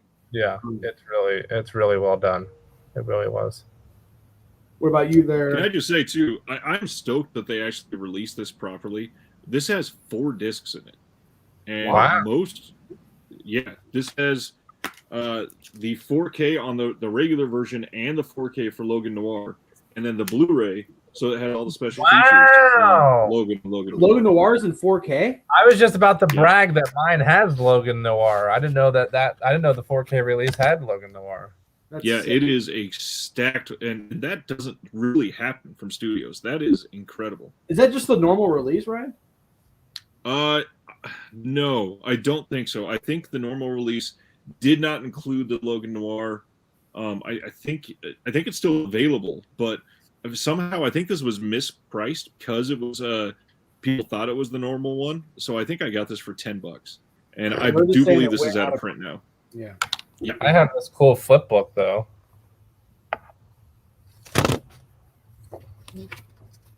It's a picture book on the inside. Nice. I do not have that for sure. When you said flip book, I thought you were gonna go boo, and like Logan was going he's stabbing a dude or something. I was like waiting for that. In really black and white. That'd be cool. But then a bunch of other stuff fell out of this when I was trying to show it to you. So Ryan, what's your next pick, bud? My next pick is the first of my real picks. This is my number 5, and this is I mean, there's not even really a whole lot to lead in with this one. I fucking adore Blade. Blade is amazing. Yeah. And so many people do not talk about this nowadays. Like, I'm stoked that they're doing another one with Mahershala Ali, but it's going to be so hard to beat. Blade is goddamn incredible. Way dark and gory compared to anything else that was happening around that time before everybody started talking about gritty superhero movies. Wesley Snipes already took that and ran with it. Blade is amazing. If you have not seen Blade, absolutely get it. The 4K looks pretty decent. It's not like a reference quality 4K, but I'm glad they did it, which means somebody out there still thinking about it. I think it's the best Marvel movie. That's a great pick. I do that scene. Okay, so that came out when my parents, before they had a house, and I remember being on the stairs of the apartment and looking through like the bars while my parents watched Blade and being like, "What is this club scene? This is the fucking weirdest shit I've ever seen in my life." But loved it. How many more picks do you have, Flip? I have 1, 2, 3, 4, 5, 6. I have 6. How many do you guys have? Just three. You got 3, Ryan? I only have 1. I have 1 and then 1 more honorable mention. So I'll do 3 real quick. Yeah. And then just to kind of speed things up. Or I'll do 4. No, shit, I have 7. Yeah, okay, I'll do 4 real quick. So Female Prisoner Scorpion is based off of a manga series. Mm-hmm. And I mean, I think from what I've read of the manga, because I have read a couple of the scanlations, because I don't think it was ever officially licensed here in the States. After the first movie, they kind of went their own way, did their own thing with it. Really good film series, but I mean, it just goes to show you how much manga was such an influence on Japanese cinema, especially at that time period. Just incredible. I do want to show off Ninja Scroll, which is an anime, and then this 12-episode anime, but I'm kind of cheating because there's an option on this Blu-ray to play it as one episode. Just go all the way through. There's no opening, ending. It just, goes into one. And that is Shigururi, which is one of the craziest, weird things I've ever seen. Very violent. It's about like a tournament where like these samurai come together and kill each other. The manga's better, in my opinion, but I still enjoyed this. When they're fighting, they do this thing where they'll like let the sword, like the handle, go all the way down to like the tip of their fingertips, and they'll like use it to be like extra broad strokes. Super cool.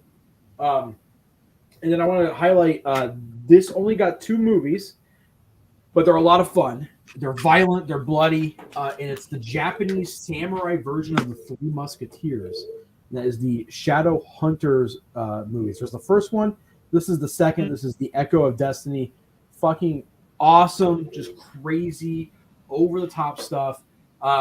It came out post Lone Wolf and Cub because I know I talk about that series a lot, and it's kind of a joke. I know Ryan's probably sick of me here talking about it, but there was a shift in the style of films that came out after Lone Wolf and Cub came out. Before, all the samurai movies were very respectful, very highbrow stuff. They were questioning the rules of Bushido and what it means to be a samurai.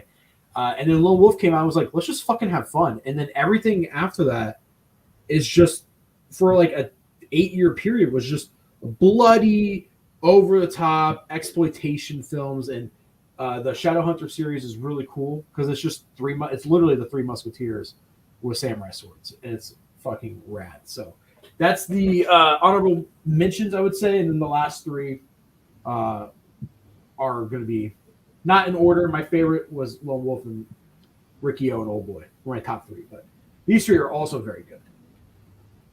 I love films come out and they change the course of something for an entire industry like that. Yes. I think here, like, what would you say in America was like a huge turning point? Like Terminator 2, maybe? Goodfellas? Godfather. Pulp Fiction. Oh, yeah, that's a good one. Yeah, Pulp Fiction. Yeah. Godfather did too for that specific genre. For that genre, yeah. Quite obviously. Pulp Fiction did for. I mean, The Godfather did more for Italo America than any other movie until The Sopranos. So that's true. All right, so Jeremy, do you want to wait, or do you want to go both of them now, or what do you want to do? Why don't you guys each do one more, and then I'll jump in with my last. So my last Blade was number 5. This next one is my number 4, and this is going to seem like a joke or a meme or something. Swear to God, it's not. If you have never seen this movie, I highly suggest you pick this up, especially because this is also a pickup of mine that just came out, I think, either this week or last week, for Mill Creek, and this is Josie and the Pussycats. This movie is fucking incredible. This movie is amazing. It's so satirical. It is tongue-in-cheek the entire way. The music is genuinely good. The actors in it do so much that they should not be able to be doing, and it almost feels like gross to watch when you're looking back at culture the way that they're portraying it. All the ads and everything. Yeah, this movie is amazing. Super cheap. Available all kinds of places. I believe I got mine from Orbit DVD.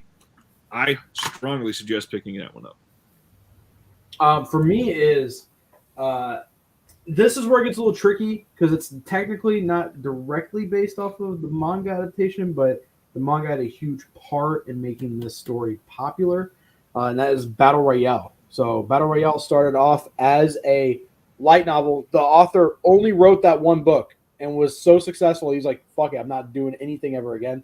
I do agree with Ryan real quick. I do want to say Josie and the Pussycat used to be one of my favorite movies. Used to watch it regularly.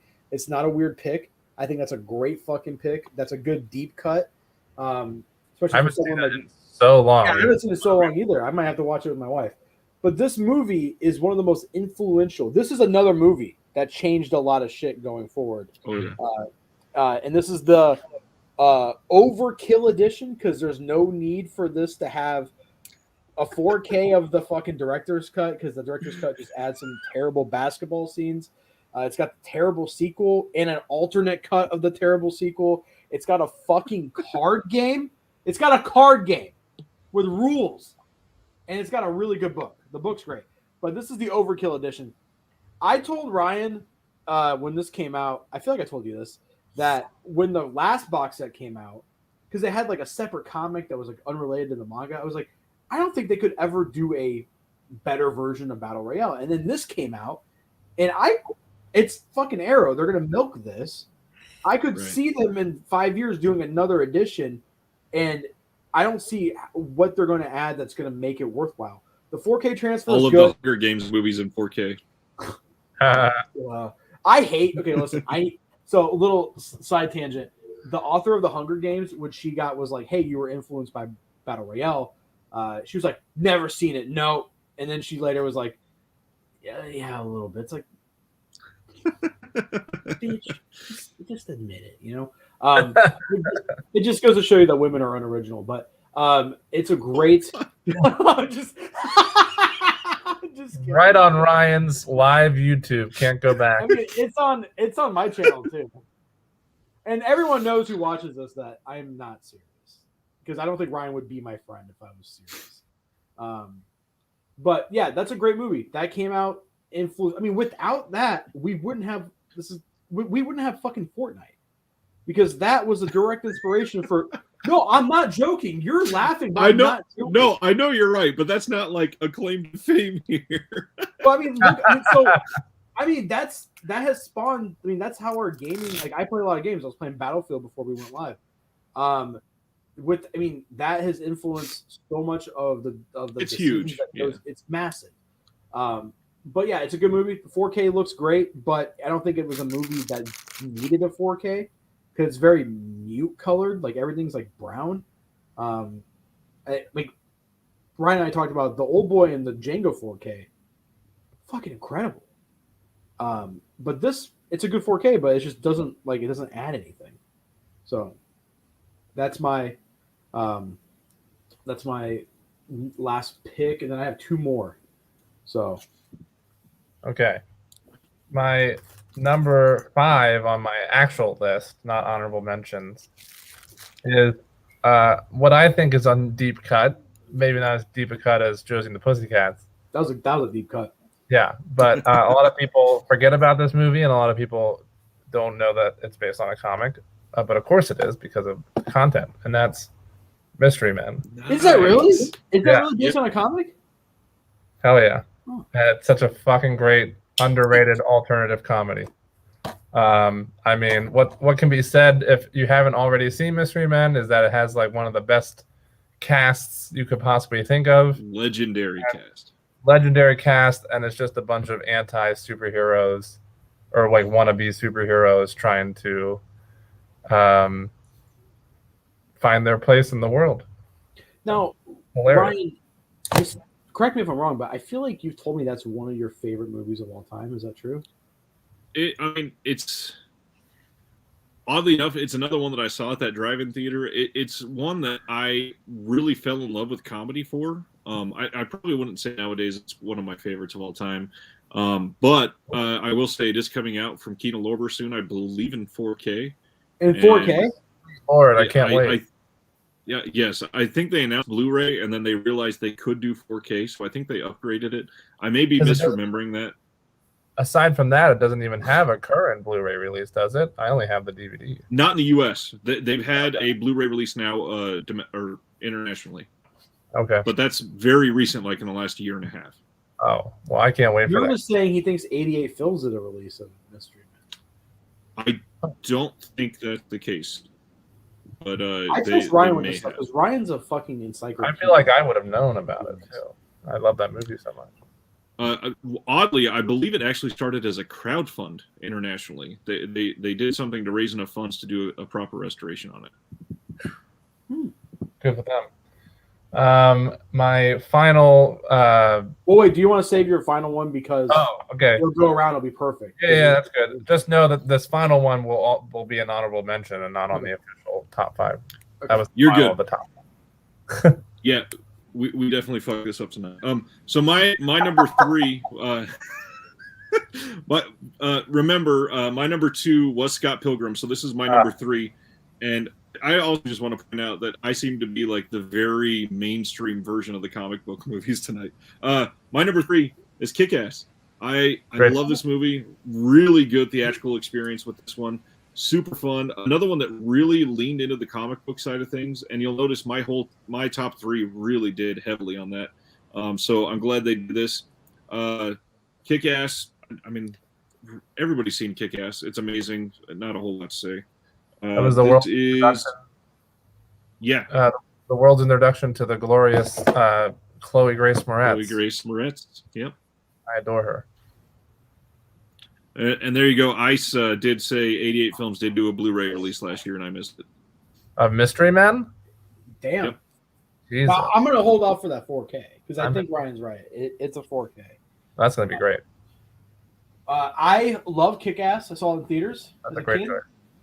Nicolas Cage is fucking great in that movie. Yeah. Have you guys seen the sequel? Is the sequel any good? It's okay. It's not nearly as good as the first. Yeah. And there's that whole Jim Carrey drama that tags along with it. But what's the Jim Carrey drama? That he was in it, and then I guess he all of a sudden was like, "Oh, I don't know why I did this. I don't like all the violence in it, and I'm going to protest it." He outwardly explained that he regretted doing the film. Yeah, which is really bizarre. Jim Carrey, half of your career fucking sucks. Like, you regret Kick-Ass? My next pick is an adaptation, and I saved these 2 for last because one I think is a good movie, but not a good adaptation. And I think the last one is the best purely adaptation of a comic on my list. So this one is an adaptation of my favorite story, period. My favorite comic, my favorite samurai story ever. It's a series I have right next to me, actually, in comic form, in the original volumes.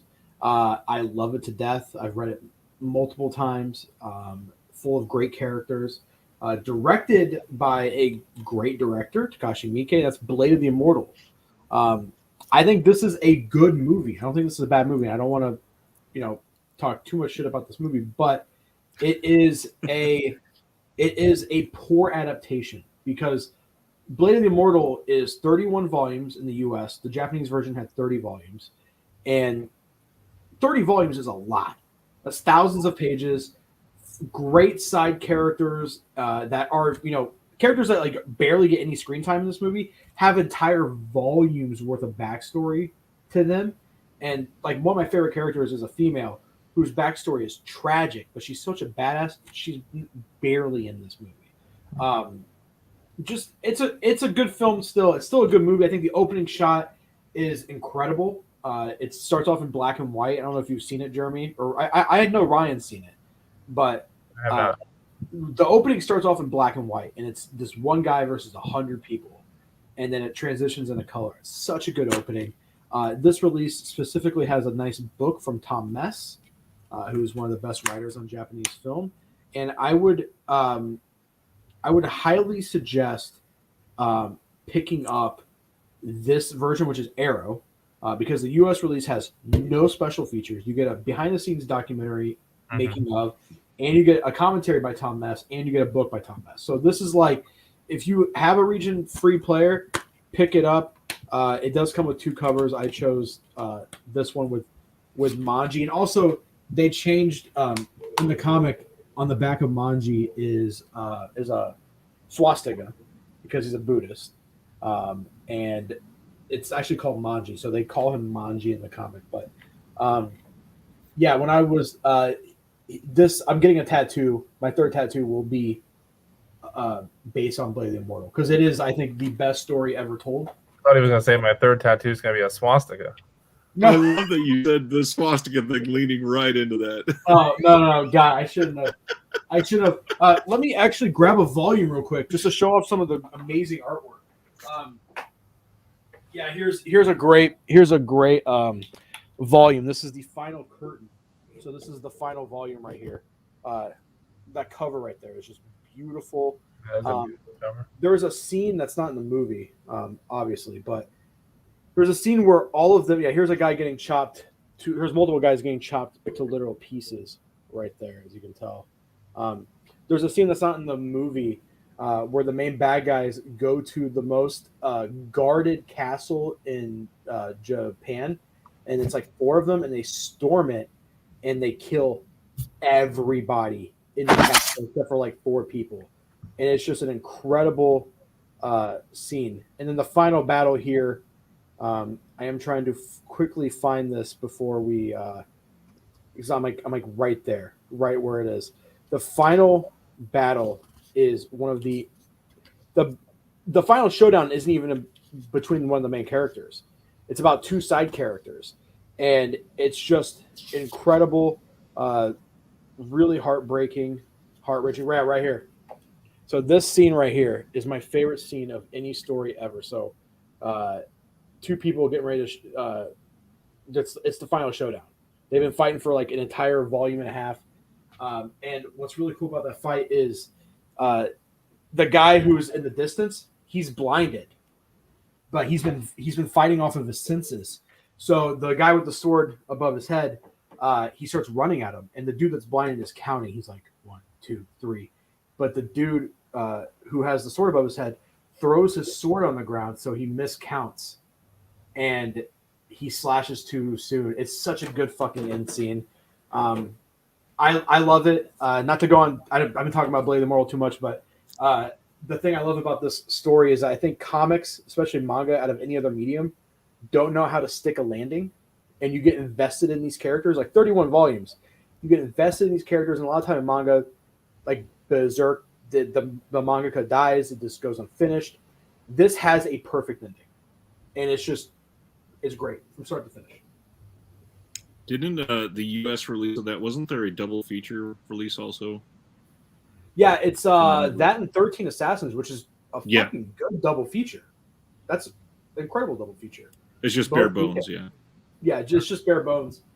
So I would suggest picking that version up by Arrow because it's got some good special features. And if you can, these are getting hardcovers, 3-in-1s by Dark Horse. They're oversized, so like the art just looks even better. And they have a built-in ribbon, a built-in bookmark. God, I love Dark Horse so much. Dude, I fucking love this manga. I might actually start rereading Blade of the Immortal again. Is that your favorite? Is that your favorite comic? It's my favorite anything. Like favorite story, favorite comic, favorite. Were you fucking with me? No, okay. Because Ryan started laughing. And I was like, "Oh, was that a joke?" Because I've been talking I about was it. being genuine. I was curious No, if it was yeah. your favorite of all time. It's Yeah. my favorite comic of all time, favorite story of all time. God, it's so good. Mine is Pretty Petty Tricks. I love that too. It's so good. this little known graphic novel is my favorite of all time. It's called Blanket. Blankets! Oh, dude, Craig Thompson. I Love love that it book. so much. It's Love it. to this day, it's my favorite. His other work, he did another work. He did a newer work that's also really fucking good. Is it? I haven't. Really good. I'll look it up because I love Blankets to death. Ryan, if you want to read a good comic that's like standalone, Blankets is It's so thick. good, dude. It's so good. If they could make a movie out of Blankets, I would watch the hell out of it. I think a nice like series, like an HBO miniseries, would be. Yeah, that would be too. Seems to be where all the content's going nowadays. Hey, I'd rather it be HBO than fucking Netflix. You know. Well, the only good thing about HBO is at least they get physical releases most of the time. That's true. For sure. Speaking of Netflix, they have a new series on Netflix, a limited series called Clickbait, which, by the way, awfully similar. Like genuinely almost identical. Wait, I wasn't haven't gonna bring seen it the movie. Is that really like This story is a- beat wise? Huh? Is it story beat wise like similar to your? Really? Yeah. You The should font sue them. is similar. The poster's similar. The story is similar. You should sue them. I mean, I'd love to sue them, and I love. Did you put it out first? Yeah. Well, Ours- fucking by congrats years. on that story, Ours dude. has That's been a out. good story. I would love to sue them and have them say, "Oh shit, we fucked up. Let's not go to court. Here's $1 million to shut the fuck up." And I'd be like, "Cool. I'd be so down for that." So Ryan and I talked about Clickbait the series, and that's how I eventually heard of your movie because Brian brought it up. You have no idea how many people think now that what I did is the series, and it gets exhausting trying to explain. Like, no, my thing's not on Netflix. Sorry. No, you've never seen my title. No, you've never seen my title. It's on Tubi. Not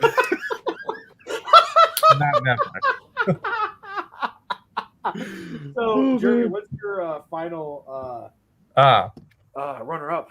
My final honorable mention is I think we all here. Oh, yeah. And we all know how great it is, so nothing further to be said. But I was shocked that wasn't brought up before now. Have you seen yeah, I was a little shocked too. I thought, especially with Flip. Ryan, I have an extra copy of Akira, so I'll be sending that to you too. You don't have it, right? I don't, and I've never seen it.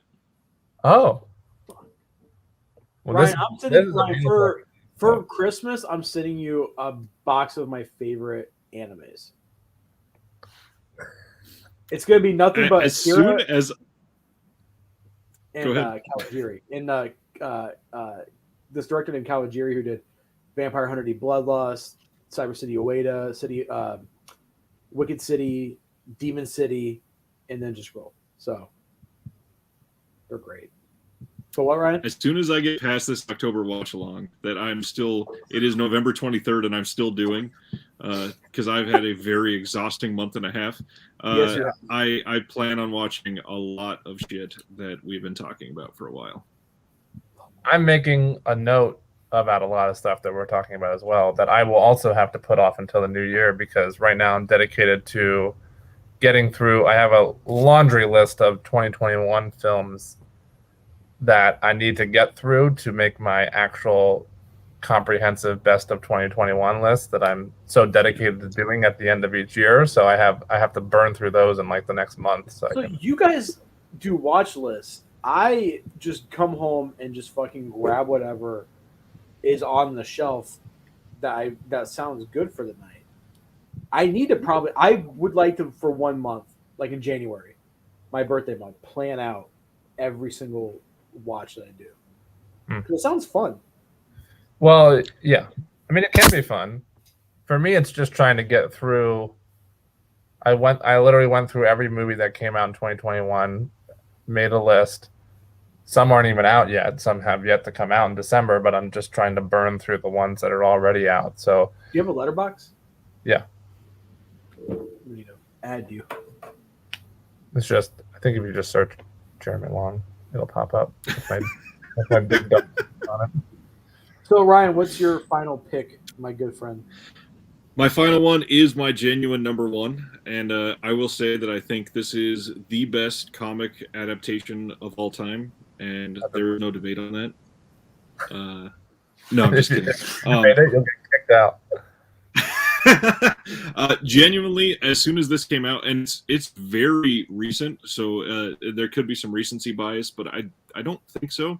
I think that the art style of this one alone is what took me by storm, and that alone may clue people into what I'm about to show, and that's Into the Spider-Verse. I think that everything about this is fucking incredible. I think the contrasting art styles and the way that they adapted everything to feel so realistic in an animated movie is ridiculous. I think that the dialogue is one of the best parts, which is not something that you can normally say for especially for animated comic book adaptations.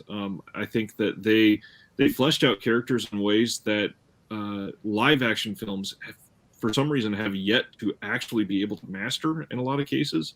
And it took the Spider-Man like the mythos and made it something that I wanted to care about a lot more than I ever had previously. All very true. Great pick. I love that movie. I almost included it in mine, yeah, in my group. If I wasn't so into Asian cinema, that would have been in my list.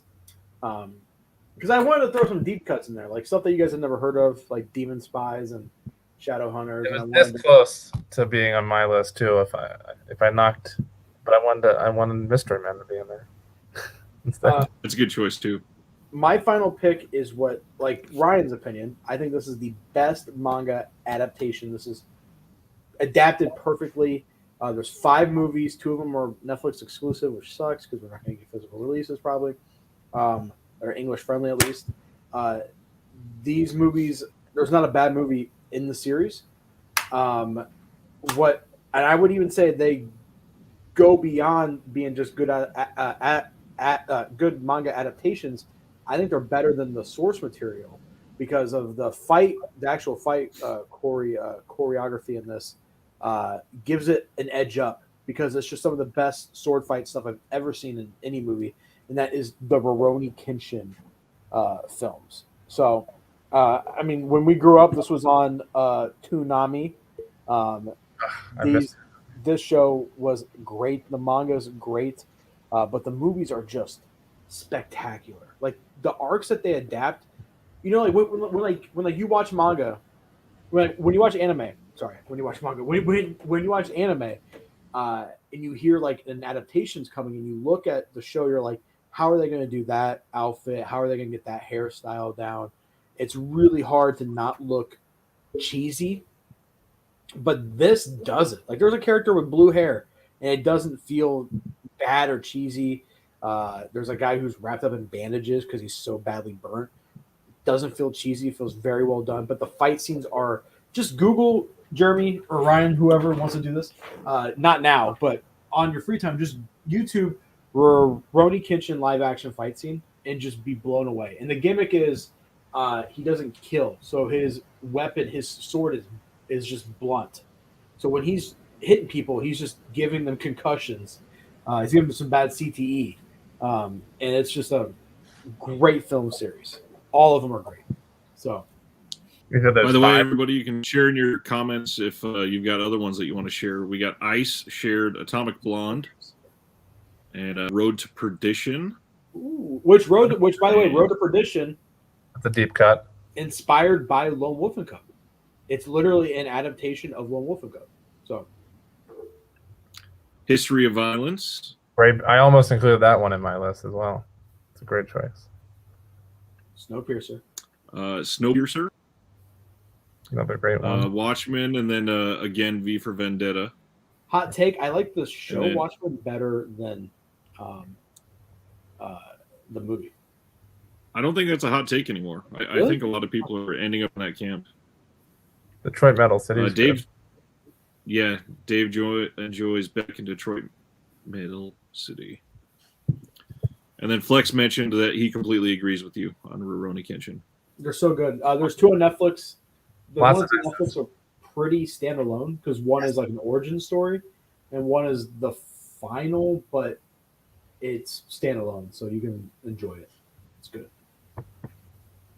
Heavy Metal's good too. Yeah. Yep.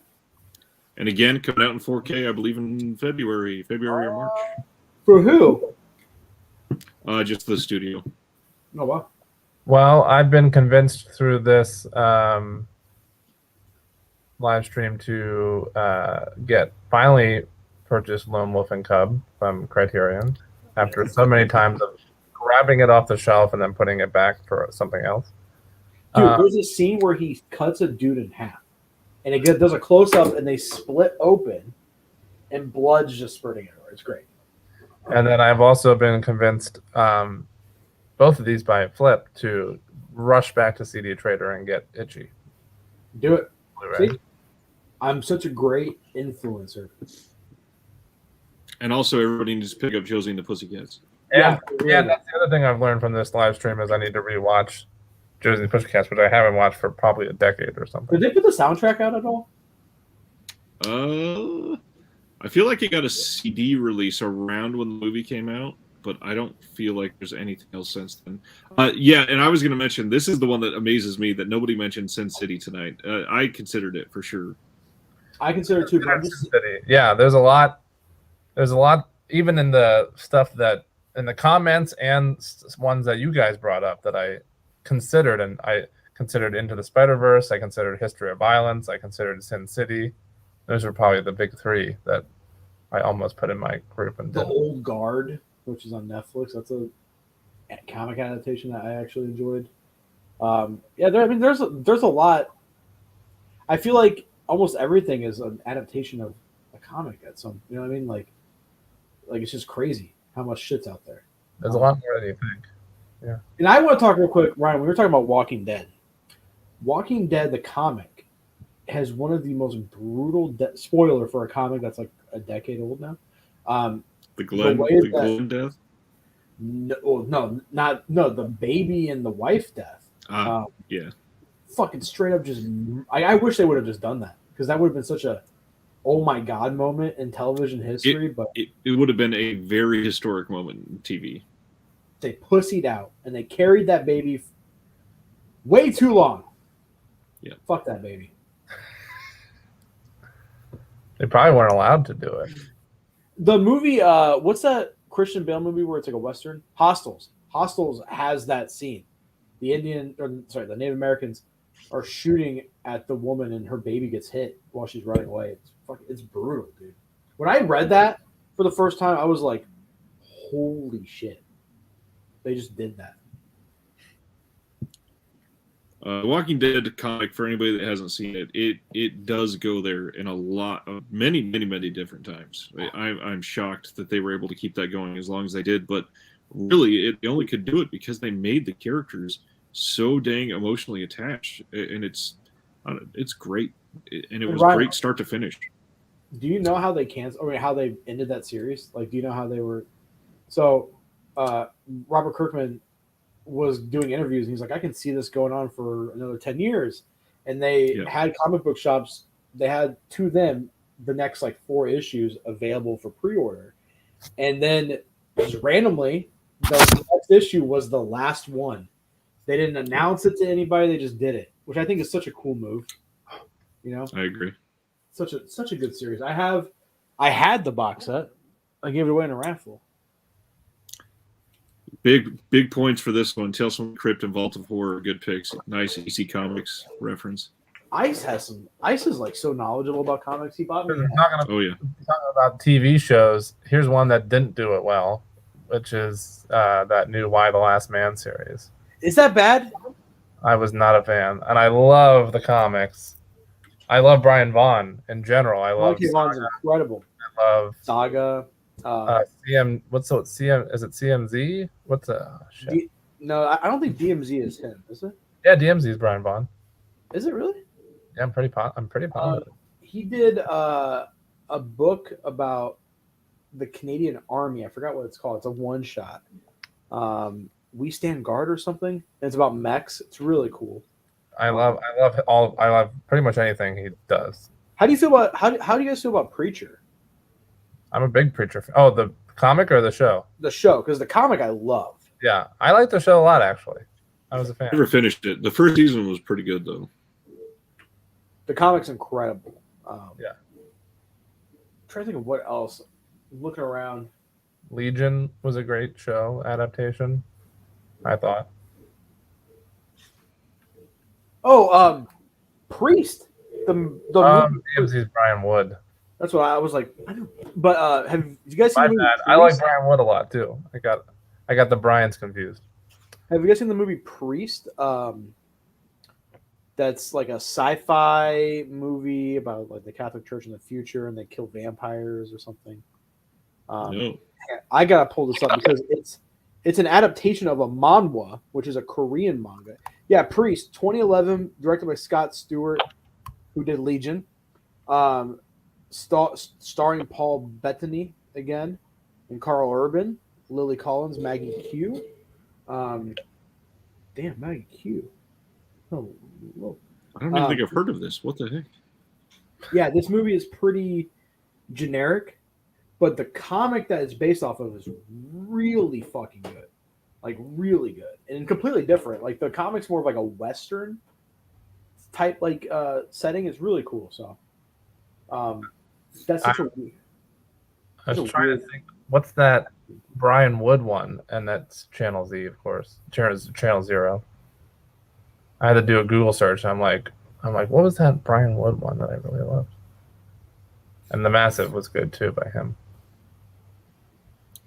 I'll throw out a classic and say Swamp Thing. Was that show any good? It was. I never finished the first season. I've done 2 or 3 episodes. That's just because I was lazy. I bought the Blu-ray and then watched it on the Blu-ray and then put it away just for to finish it. But I think the first surprisingly season- great. Really? Yeah, it's the only season. Yeah. Damn. Supposedly, I think it was just too expensive to make, and that was the big thing keeping them from doing another season.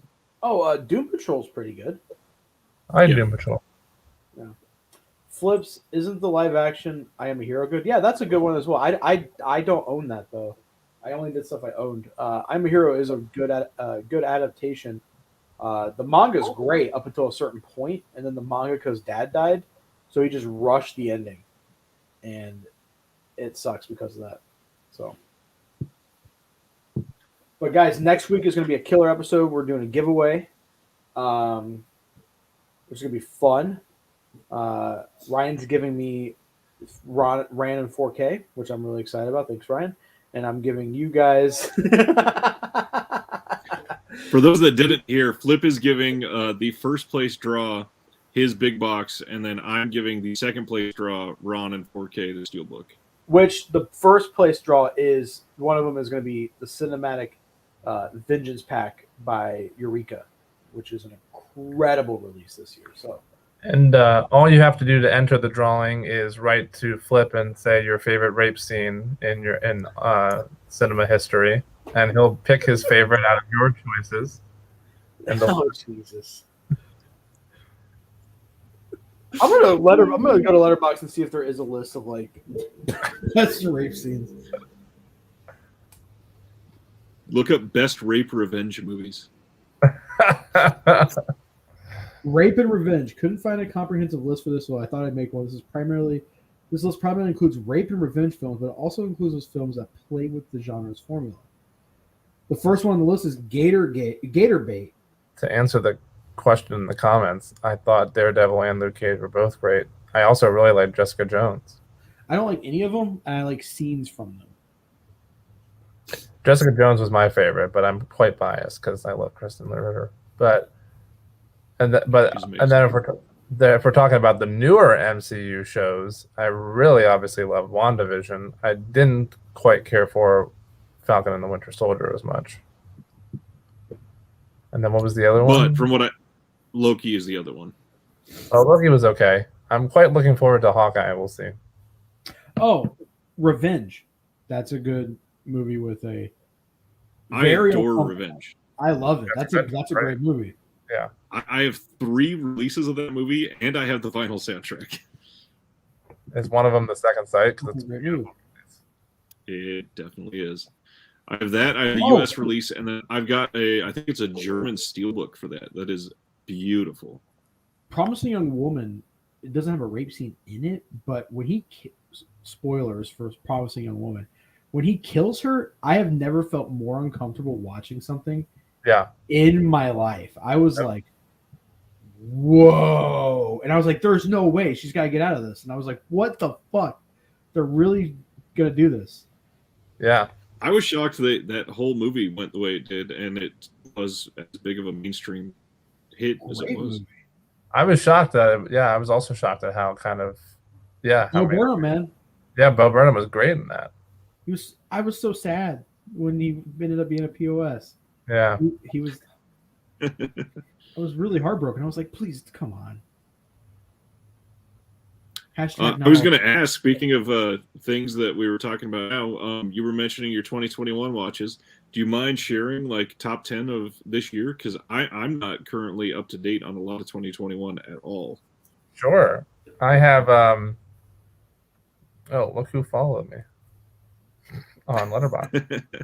It's a guy with big muscles. It's Artie Lang if he was shorter. You are a motherfucker. Holy fuck. That was an incredible joke. Oh my god. The whole live stream, I'm just like, who's Flip remind me of? Oh yeah. What the fuck? I'm actually offended. Why do I remind you of Artie offended? Lang? What? It's you have the a real beanie Artie in the round Lang? face. No, you have a real Artie Lang, like your voice, your art attitude, everything. It's a real Artie Lang vibe. It's not a it's not I don't know if this is a compliment or an insult. I didn't mean it as an insult. I love Artie Lang. I mean, Dirty Work's one of my favorite. I like him too, but I don't want to fucking remind someone of Artie Lang. You remind me of Artie Lang without the drug overdose. Is that better? Can I say you got upset and got flustered, and you became more Artie Lang, and it was amazing. I was gonna say the same thing. You really showcased my point by getting upset about it. So I give off an Artie Lang vibe. I thought so the whole live stream. I was trying to pinpoint it at the beginning, and then I was like, Artie Lang. What about me? That was the perfect Artie Lang delivery.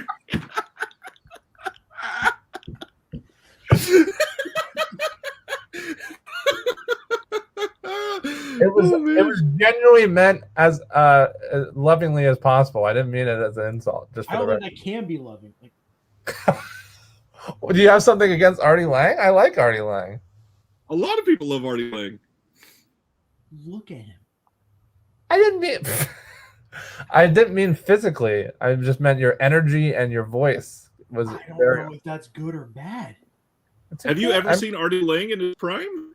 I don't know if it's good or bad either. I think it's really an indifferent comment. It's just you reminded me of Artie Lang. You don't even know if your comment is good or bad. Well, not everything has to be positive or negative. It can just be. It's just a comment. I didn't really think about it one way or the other as a negative or a positive. It certainly wasn't meant as an insult. Huh. But speaking of things that are not insulting, did anybody else see this? This is an insane comment. If you haven't yet, check out the theory connecting Willy Wonka and the Chocolate Factory to Snowpiercer on YouTube.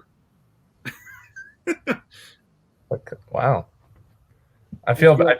Flip's never gonna want me on the show again. You can come back on there. Looking like Weird Al and Jesus had a fucking baby. Yeah. I don't even know what I'm aware of what I look like. I know it's. I'm not. So this is what Dave Grohl dropped out of the Foo Fighters and became a manager at Hot Topic. That's. No, you're definitely better looking than Dave Grohl. See, I'm nice. You look He like wasn't being mean. You look like a washed up coke addict whose nose is concave. That's and he's not- a fat, greasy piece My- of shit. That's what you just said to me, Jeremy. First of all, you're thinking about current Artie Lang instead of Artie Lang in his prime. Secondly, you're focused so much on the looks, which is not even what I was referencing. I was more referencing like your voice, specifically like your voice and energy is very Artie Lang. Okay. I have to agree with Jeremy here, and you really got to look at Artie Lang before he realized he could flip his nose inside out. He was amazing back then. You have to send me some clips of what I remember. I'll send you some clips because it really was meant from the heart and not. Jeremy, I still love you. We're still bros. All right? Okay, thank God, because I was worried for a second, but I stand by my comment. Top 10 of 2021 so far. What do you got there, Jeremy?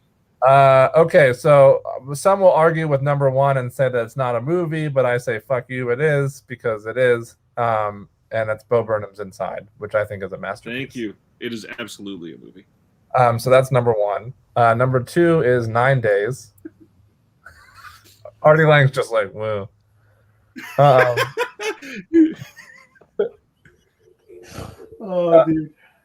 Number two is 9 Days. I'm not sure if you saw that or not, but it's a beautiful, beautiful movie. It's hard to really talk what it's about. You kind of have to, look into it yourself and maybe know as little as possible going in. Number three is Come On, Come On, which I just saw this past weekend and shot up to number 3 on the list because it was beautiful. New Mike Mills movie starring Joaquin Phoenix. Number 4, we discussed earlier, Don't Look Up. That also shot to the top of my list. I just saw a PGA screening last week. Number 5 is Pig. We had talked about Pig a lot at the beginning of the broadcast. Number 6 is Souvenir Part 2, which we also mentioned earlier. Number 7 is Mass, which was phenomenal. Oh, yeah. The writing and directorial debut of Fran Kranz, who I love from both Dollhouse and Cabin in the Woods, as an actor, and then it's more for me. This is more of a stunning writing debut than it is a directorial debut because there's not much to showcase directorial wise. It all takes place in one room with 4 actors. But writing wise, and then acting, all 4 are just powerhouse performances. So it was. Which really again, well. not to take away from that, it is hard to direct in one single room and keep it interesting. That's true. Yeah, that's true. 8 is Little Fish, which is just now getting released from Shout Factory on Blu-ray, which I ordered, but was on Hulu, I believe. I think so. I think it was Hulu. And I loved it. It gave me a little bit of Eternal Sunshine vibes at parts. And I also just have a huge crush on I love her so much I can't remember her name. Olivia, she was in Sound of Metal. Olivia Newton-John. Yep, that's the one. Number 9 is Bliss. Artie Lang stuck in the 80s.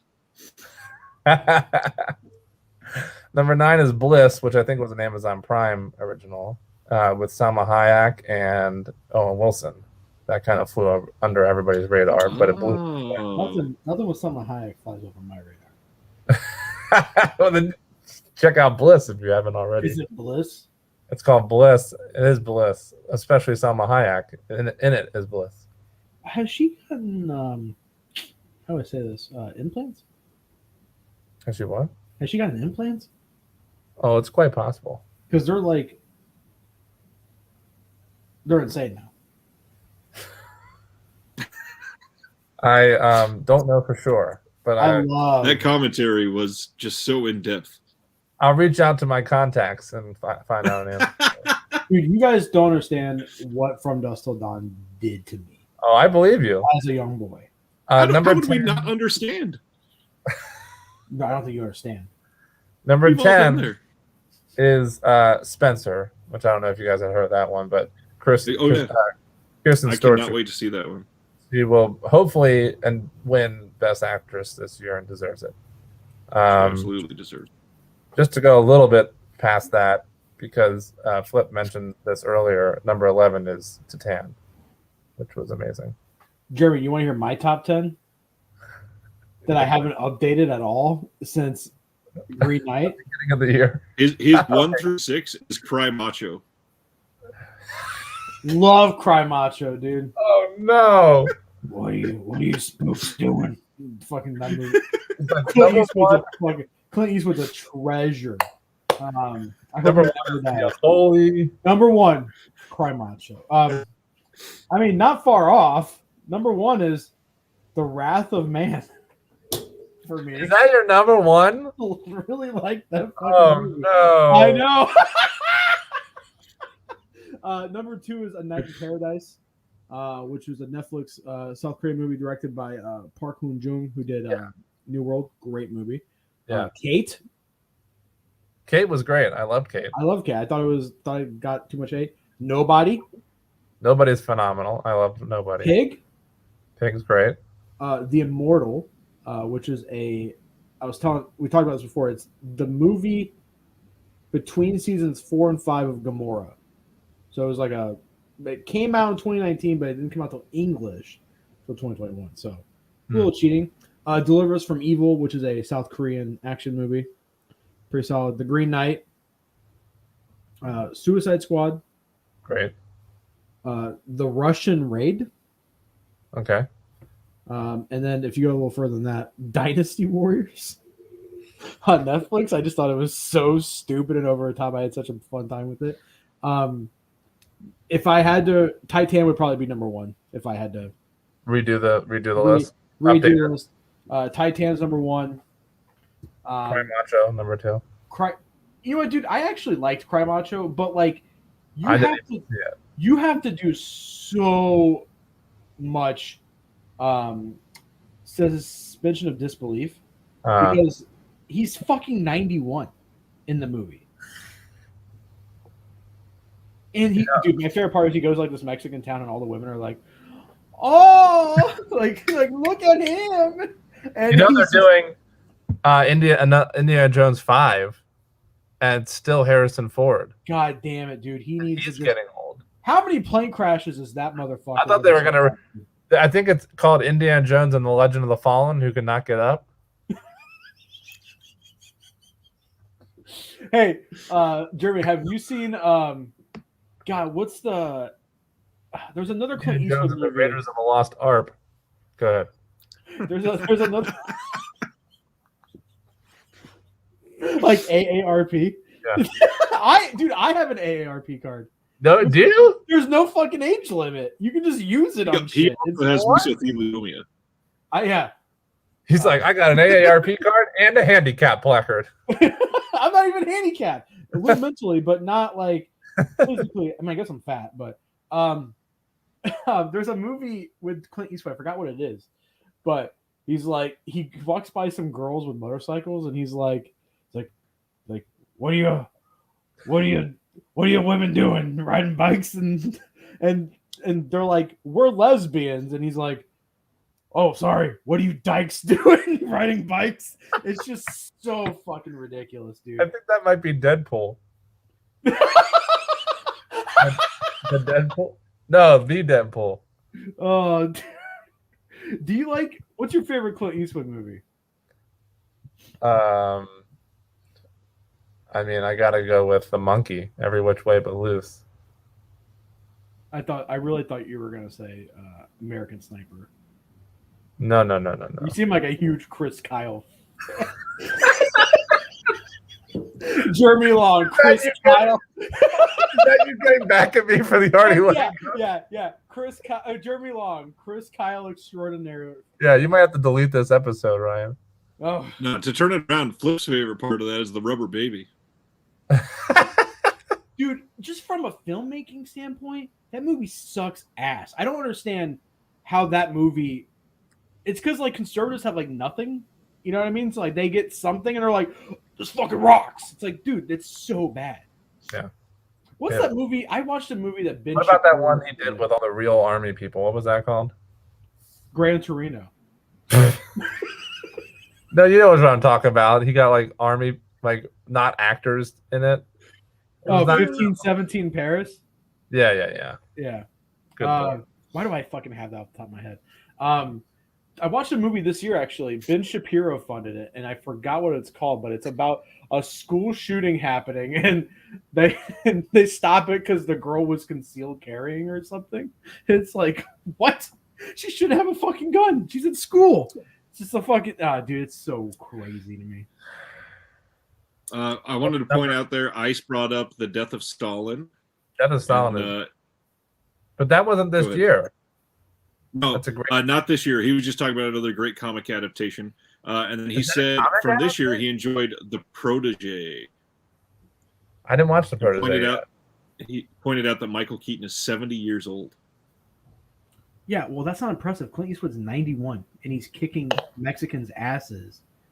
Yeah, see, the difference between Keaton and Clint Eastwood is Keaton's like, oh, I'm 71. I'm going to start doing political movies. There's Like, a really good scene in Cry Trial of Macho. Chicago. There's a good scene in Cry Macho where he's at a cockfight, and like it gets busted, and he's like, and he's like real haphazardly like walks because he can't walk very well, so he's like, he like hides behind some shit, and the cops are like, all right, there's no one else here, and he's like, whoa, that was close.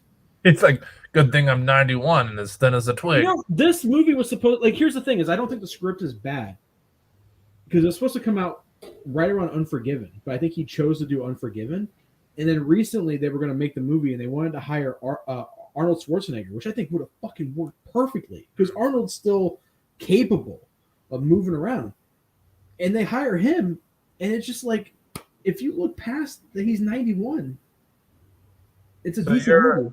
Your updated list, Flip, is Titan, Cry Macho, Dear Evan Hansen, and Paw Patrol. Is that what I heard? Was Dear Evan Hansen any good? Because I was interested. No, it was god awful. Hey, since we're live and we have a special guest, I opened this up. This is a piece of gum from a original Dune playing card pack. So this is from the 80s. Should I put this in my mouth? This is from the 80s. Does gum really go I bad? don't think it'll hurt you. No, I think you're probably okay. Oh, Although that sound! What the fuck?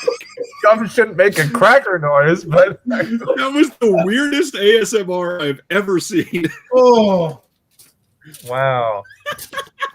Wow. dude, it. Oh, That's such an Artie Lang thing to do. that's in my face. Dude, that Should I is put this in my mouth? dude, that is the. That might be the worst thing I've ever tasted. Oh man! And this is the first card that's fucking looking at me. That's a great card. I wanted to highlight a couple other 2021 movies that did not get mentioned yet. One, I adored Muppets Haunted Mansion. Thought it was amazing. I didn't watch it yet, which is sad. I should. Really. I have to admit, and this one might be a little odd because it's kind of three, but also kind of one. Netflix's Fear Street trilogy was kind of incredible. The fact that they were able to pull it off the way they did. Yeah. I really liked it a lot too. I got it, yeah. The other one I wanted, like literally probably top three for me for the year. Obviously everybody knows I love animation. Mitchell's versus the Machines is a goddamn masterpiece. Dude, yes. Yeah. Leave it to those fucking guys, Chris Lord and Phil Lord and Chris Miller. Yeah. I mean, that Spider-Verse Lego movie, they're crushing it in the animation game. Yep. I love Mitchell versus the Machines. I forgot about the movie. That's all I've got that wasn't mentioned so far. I'm gonna name a couple more then. Mad God was really good. Phil Tibbitt's 30-year claymation film that he finally did. Yeah. Yes, dude. Yes. Vortex is great. Fucking I did not know that. That's fascinating to me. I loved Death of Stalin. It was hilarious. Great great British humor. Steve Buscemi. We all know how I feel about him. Vortex is Steve Buscemi is my favorite firefighter. he's a great firefighter.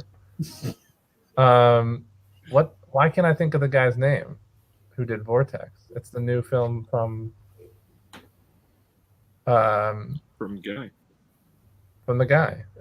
He did.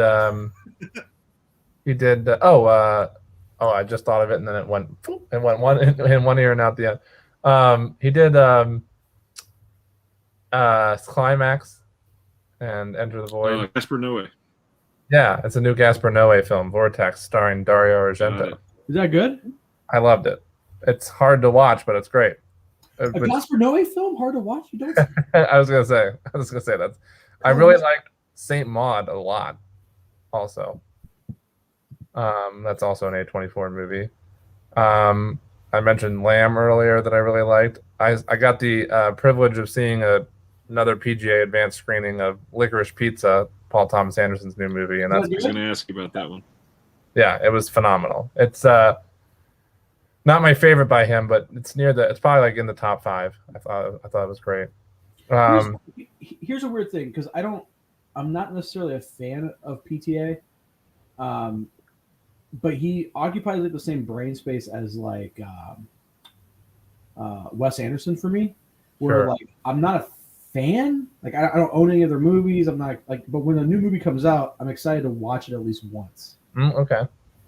That's it. No, that's a fair assessment. So that's because I like absolute dog shit like Wrath of Man. So French Dispatch, speaking of Wes Anderson, I thought was great. Not my favorite Wes Anderson movie either, but still great. You had a new movie too? Seriously? Yeah, French Dispatch. With Timothée Chalamet. I think my wife has a crush on Timothée Chalamet because anytime he's in anything, she's like, "We should watch this." I'm like, "Why?" She's like, "Oh, I heard Timothée Chalamet's in it." I'm like, "Oh yeah, your lover?" She's like, "No." I loved Gunpowder Milkshake. Hated it. Fucking hated that. Oh. We should talk about this a little bit. Oh, no. Okay. Because Good night. I don't have to check it. I haven't seen it. So. I thought the fight scenes were just terrible. They felt like actors doing choreography instead of an actual real fight. Especially the bowling alley one, like where she's like bending down, backing up. Like it's just. Well, I don't know about that one, but I thought some of it was pretty clever and fun. Like the hospital scene, I thought was. Oh, he's enjoying the conversation. Ice wants to come in. Ice, if you're more than welcome. I love Ice. But I just thought Kate was better, like in like a female action movie. Well, I loved Kate, and I don't know if I have to think about which one I liked more, but I did love Kate. Yeah, you mentioned it earlier. Kate's so good. Well, at least we agree on that. I saw Coda, which might not be everybody's cup of tea. It's just a kind of a flat out drama about a girl with a deaf family, but I bawled my eyes out for like a solid half hour. Tick Tick Boom was great. That just came out this weekend, but I saw a couple weeks ago. If you like musicals.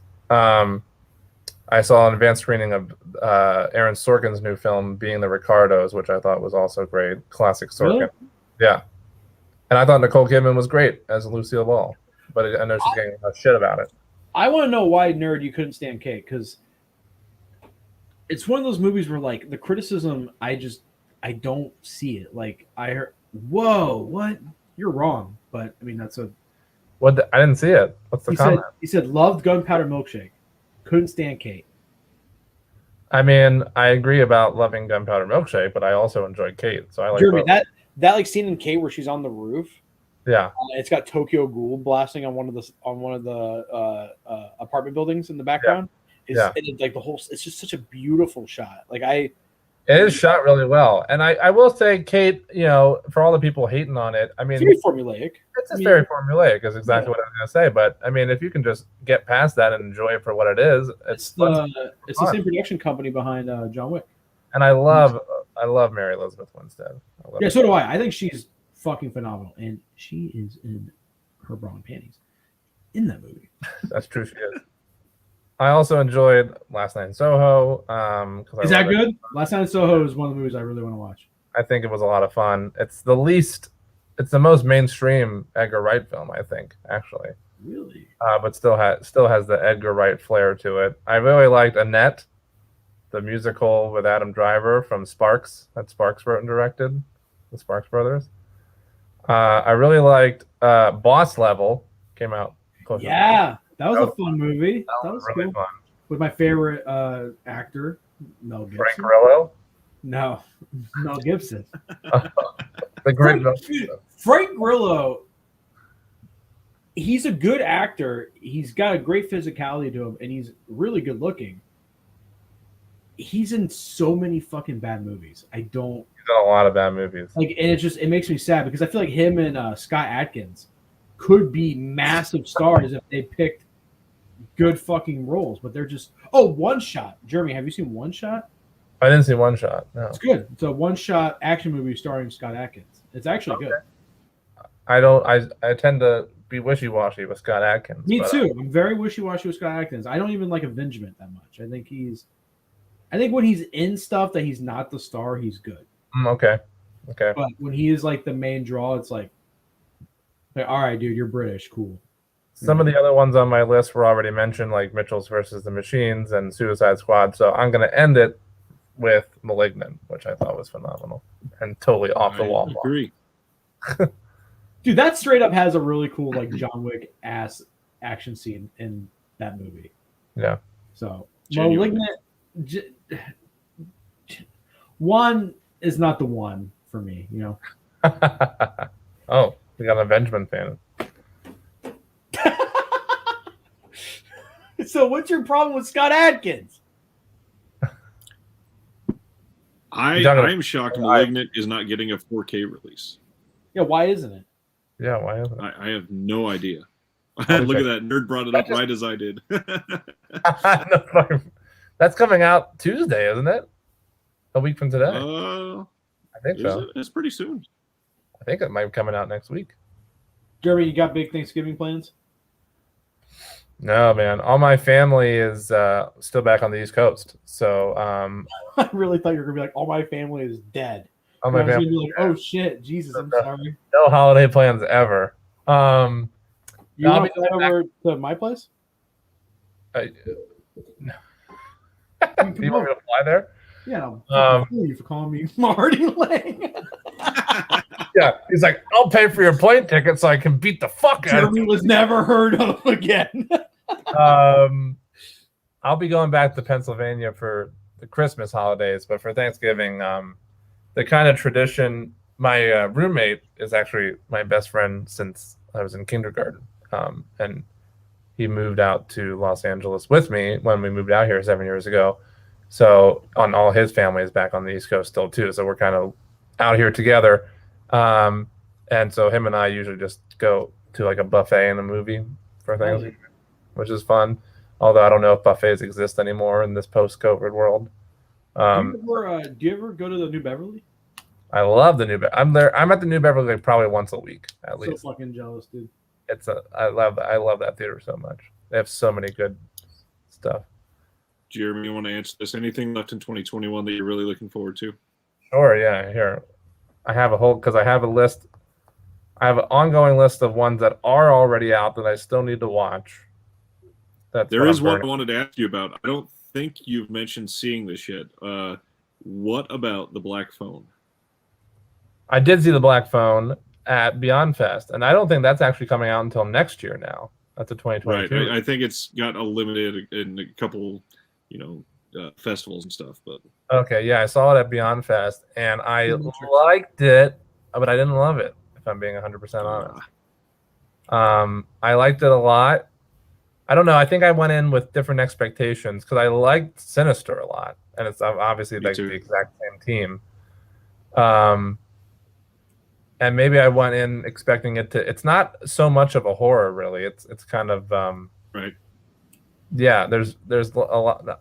There's a lot less horror in it than I expect. I don't know. I liked it. I just maybe a second watch might change my opinion. I think I went in maybe with altered expectations, but I enjoyed it. It's a good story. I don't mean to derail anything, but as we're talking about that, what do you think is Ethan Hawke's best 2 or 3? Ethan Hawke's number 1 film for me is First Reformed because that movie blew me away. Thank you. I love that movie so much. Number 2 would probably be Predestination, which is also phenomenal. And then maybe number three might be Juliet Naked, because I really love that movie too. Training Day. Honestly, not even top 5. Just your face. Training Day? Training Day.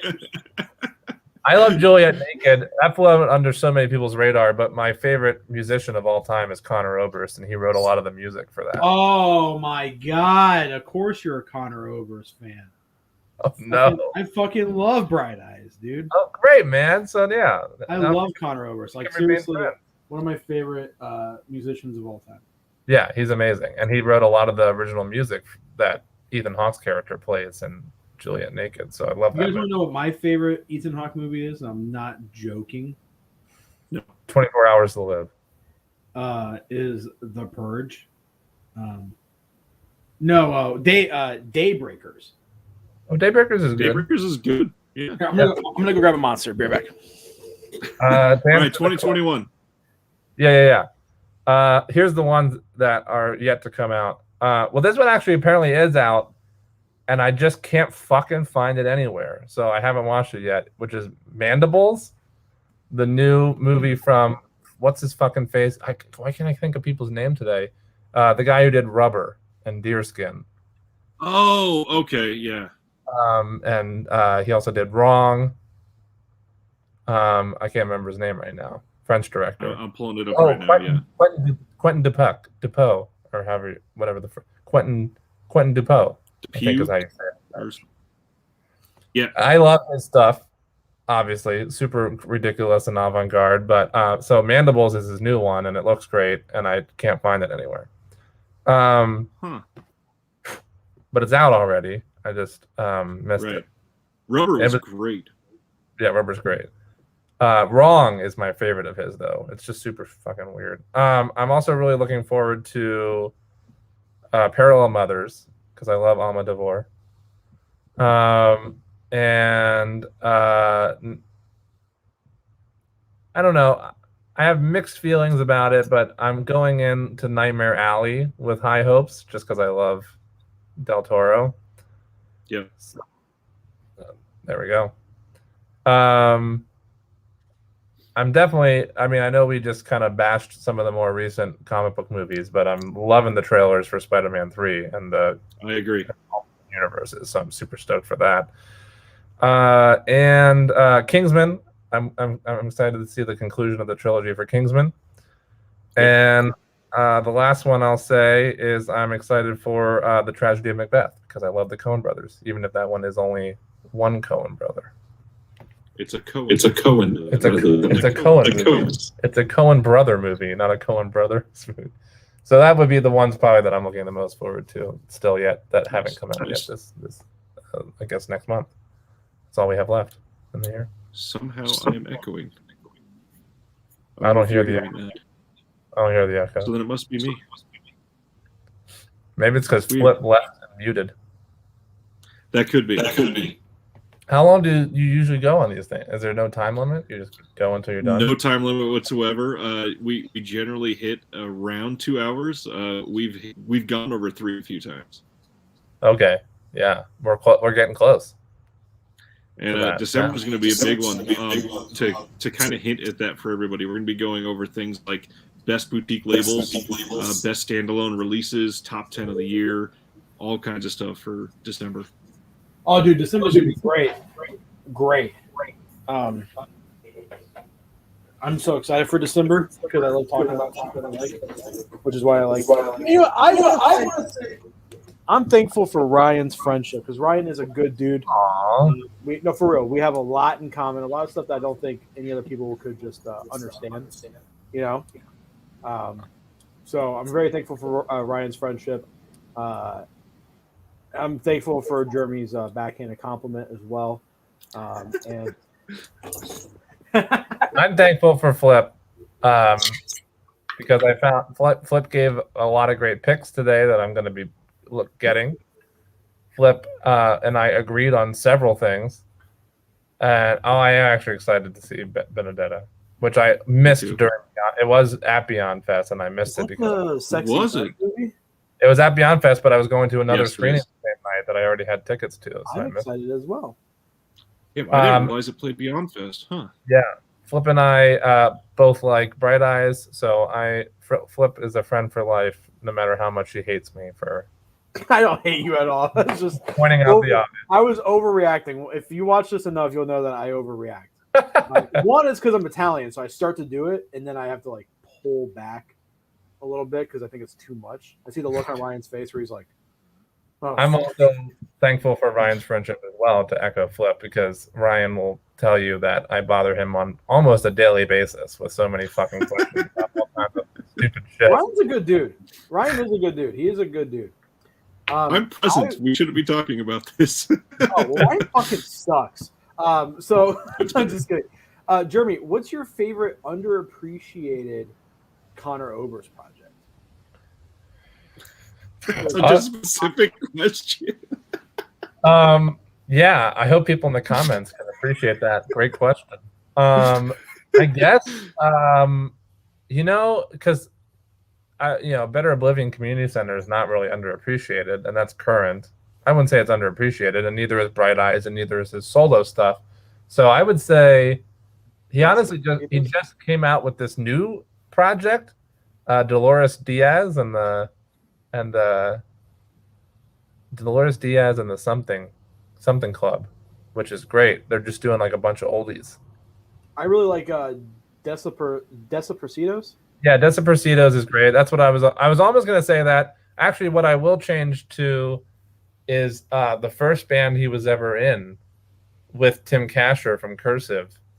Oh, Cursive is so fucking good. Early Cursive is just... Cursive is the best. And I love Tim Kasher. But the first band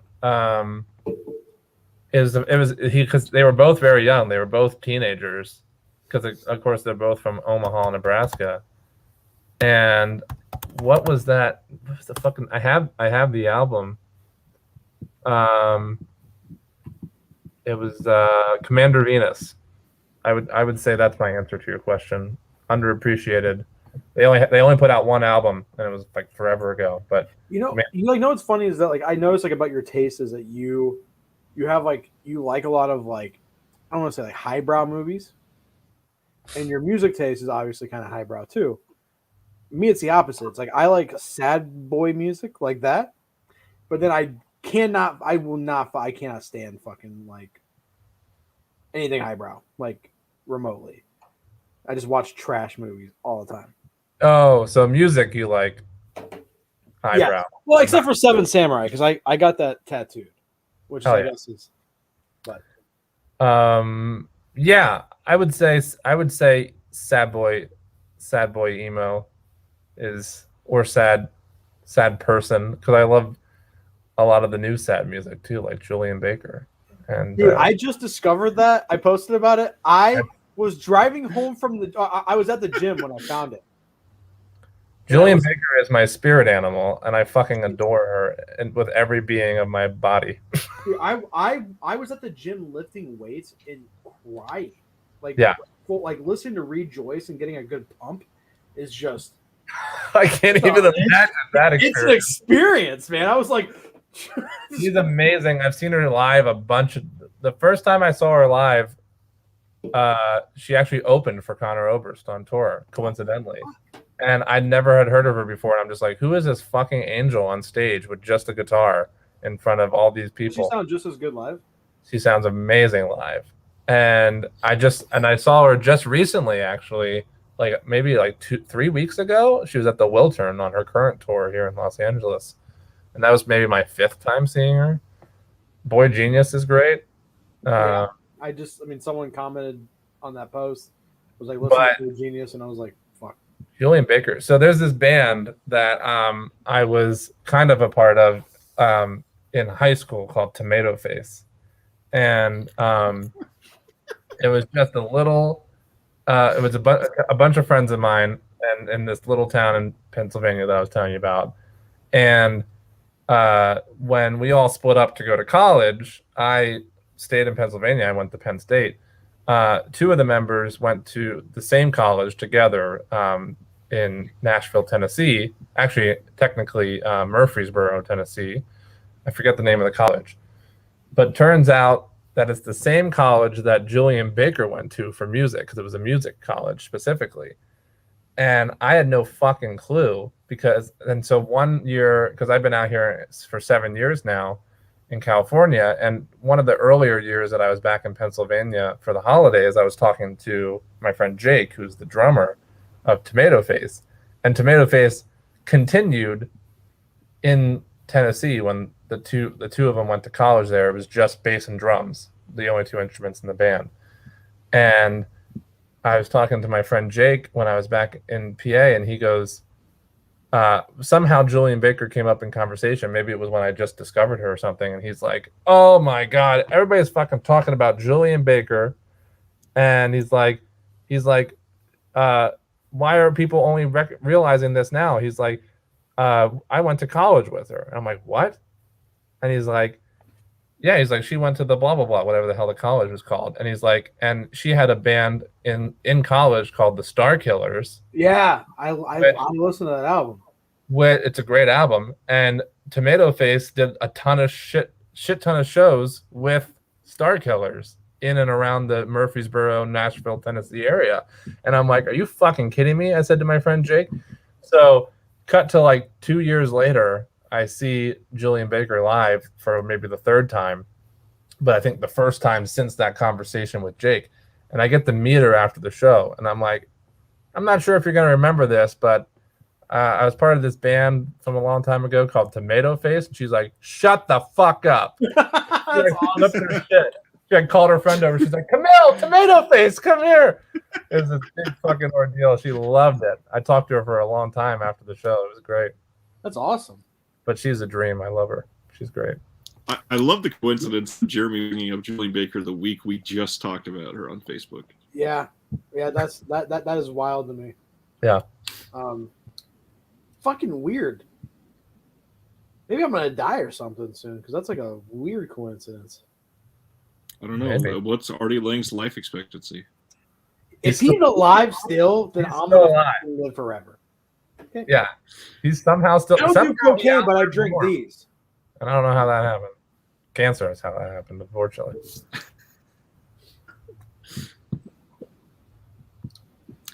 Well, is that it? Ending on a sour note. Oh, and end on cancer. Norm's dead. Somehow Lang's still alive. Goodbye, everybody. Let me ask a really inappropriate question, Jeremy. Go for it. Favorite porn star. Those are my favorite. Favorite porn star.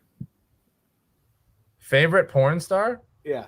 I thought you were going to ask, because there's an Asian male porn star named Jeremy Long. Were you aware? Is there really? I don't know what the males' names are, Jeremy. I thought I didn't know.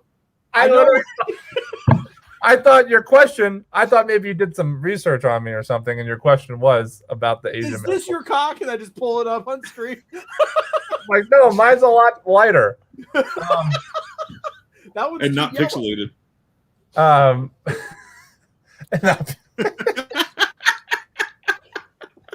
He's dying.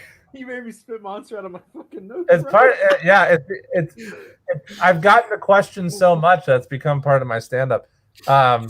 Because honestly, my mom was very concerned when she found out, because she's like, now all my friends are gonna think my son's a porn star.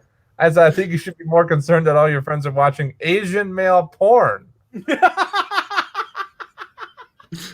That was a very Norm delivery, by the way. Yeah, that sounded just like Norm.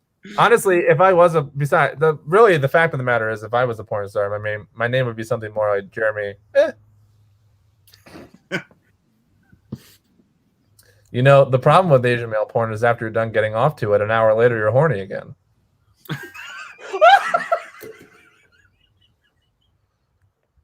All right, that's it, folks. Oh my God! Come back and see me live. I'm much better live. Oh my! I don't know, dude. That was I'm red, dude. Speaking of, so any plugs before we call this a night? You didn't answer my question though. Oh, I don't know. I on it. Oh, come on, Jeremy. You're too highbrow for that. No, that's not what I'm trying. I'm not trying to say. You look like a Gianna Michaels type of guy. I watch porn as much as a normal person watches porn. I think A lot. I just don't know. Yeah, a lot. I just don't know if I ever really thought about. I don't know. Like, who does your? Never mind. I'm just not sure. I'll circle back. I hear the end of that question. Next time. I was just gonna ask, who does your cock gravitate toward? I don't. The thing is, I don't normally search by like person. It's just kind of like, or by dowsing rod. Like what? I'm gonna circle back to that question for you, Flip. If Ryan ever dares to have me on as a guest again, absolutely, I will. So now on the serious side, is there anything you want to plug? Anything coming up?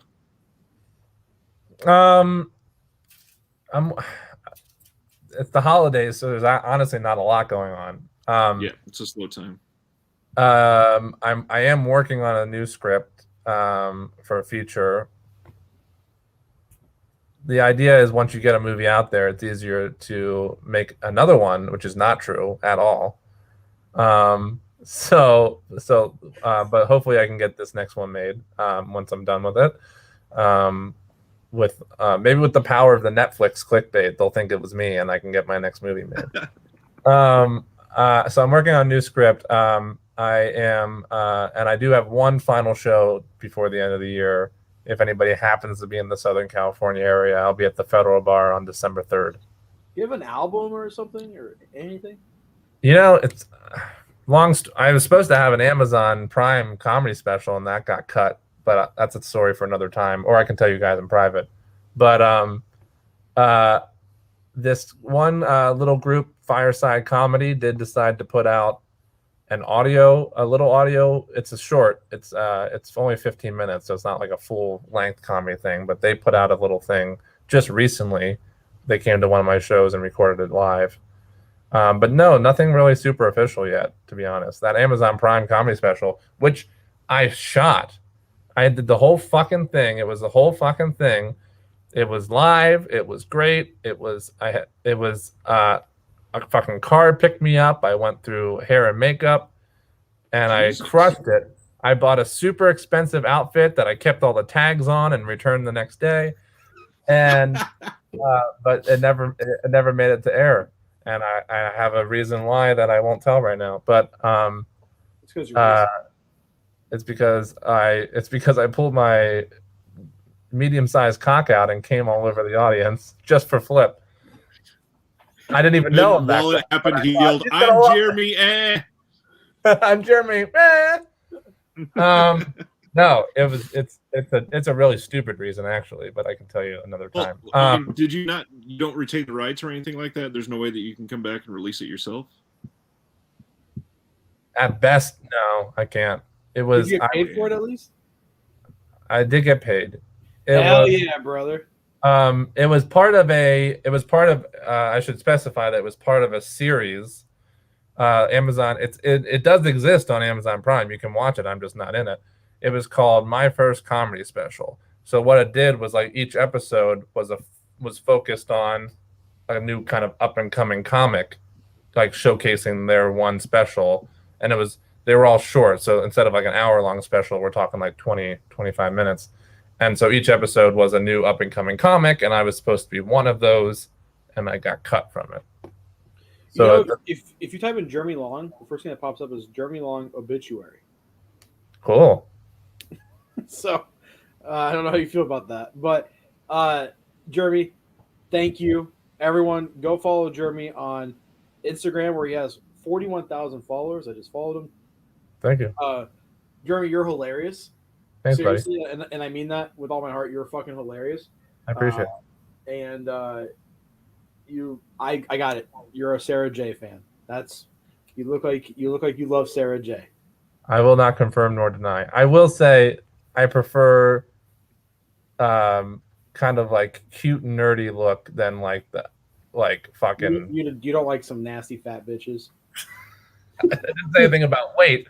I just said love a nasty people who most people would say are like fucking people who most people would say are like smoke shows. While I still find attractive, I go for like the cute, nerdy. Like Dylan Harper.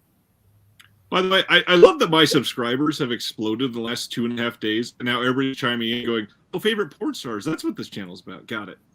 Yeah, no, sorry, this isn't the Favorite porn disconnected. stars. This isn't the dick. This isn't the dick connected. This is the disconnected. So, but let's go to wrap it up because I do want to. Oh, Ice is a big fan of. Someone Big was Titty just Gods. chiming in, like if they were like, "Oh, let me just skip to the highlights of this YouTube live after it's been posted and is no longer live." They're like, "Oh, cool, porn stars. Oh, QAnon. Oh, women aren't creative. Oh, great." I mean, some of those things are Sincerely- true, some of those things aren't. Sincerely, So, give Jeremy a follow. He is amazing. Love him as a person. I'm still very sad that you moved to California right after I left California. Yeah, I wish that was there it was right some after? overlap. When did you? I moved to Missouri in 2013. Oh yes, it would have been right before I moved here in January 2015. So, yeah, like right. And Jeremy, I have a lot of friends in LA. I'm planning a big trip out there. When I do, Oh, yeah. we need to go get dinner. Oh, for sure. Yeah. And guys, watch his show, Dallas Cowboy Cheerleaders, making the team. That's a show. The day job I didn't specify earlier, but I will because Flip just brought it up real quick. Sometimes my day job when I'm not making enough money in writing and stand up is in reality television. So you say is I'm a Dallas Cowboy cheerleader. So the show, yeah. Sometimes I'm a Dallas Cowboy cheerleader in my spare time. So some of the shows that I just wrapped up with in that aspect of my life is Dallas Cowboy Cheerleaders season 16. Jesus. I can't get a fucking pilot off the air, but Dallas Cowboy Cheerleaders has 16 seasons.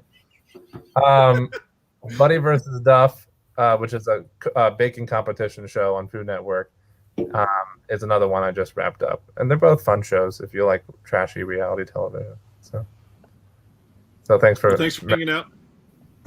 We are glad you were here. Anybody else that isn't, please find them. If you're in the SoCal area, find a show. Please support indie artists and do everything you can to support the arts. Again, Jeremy, we love you. We appreciate you. Love you. Everybody, thanks for hanging out. Thanks, guys. We will see you next Tuesday. Don't forget, we are doing 2 big giveaways next Tuesday. Yep. And we'll see you then. And Good night, everybody. And I do want to clarify,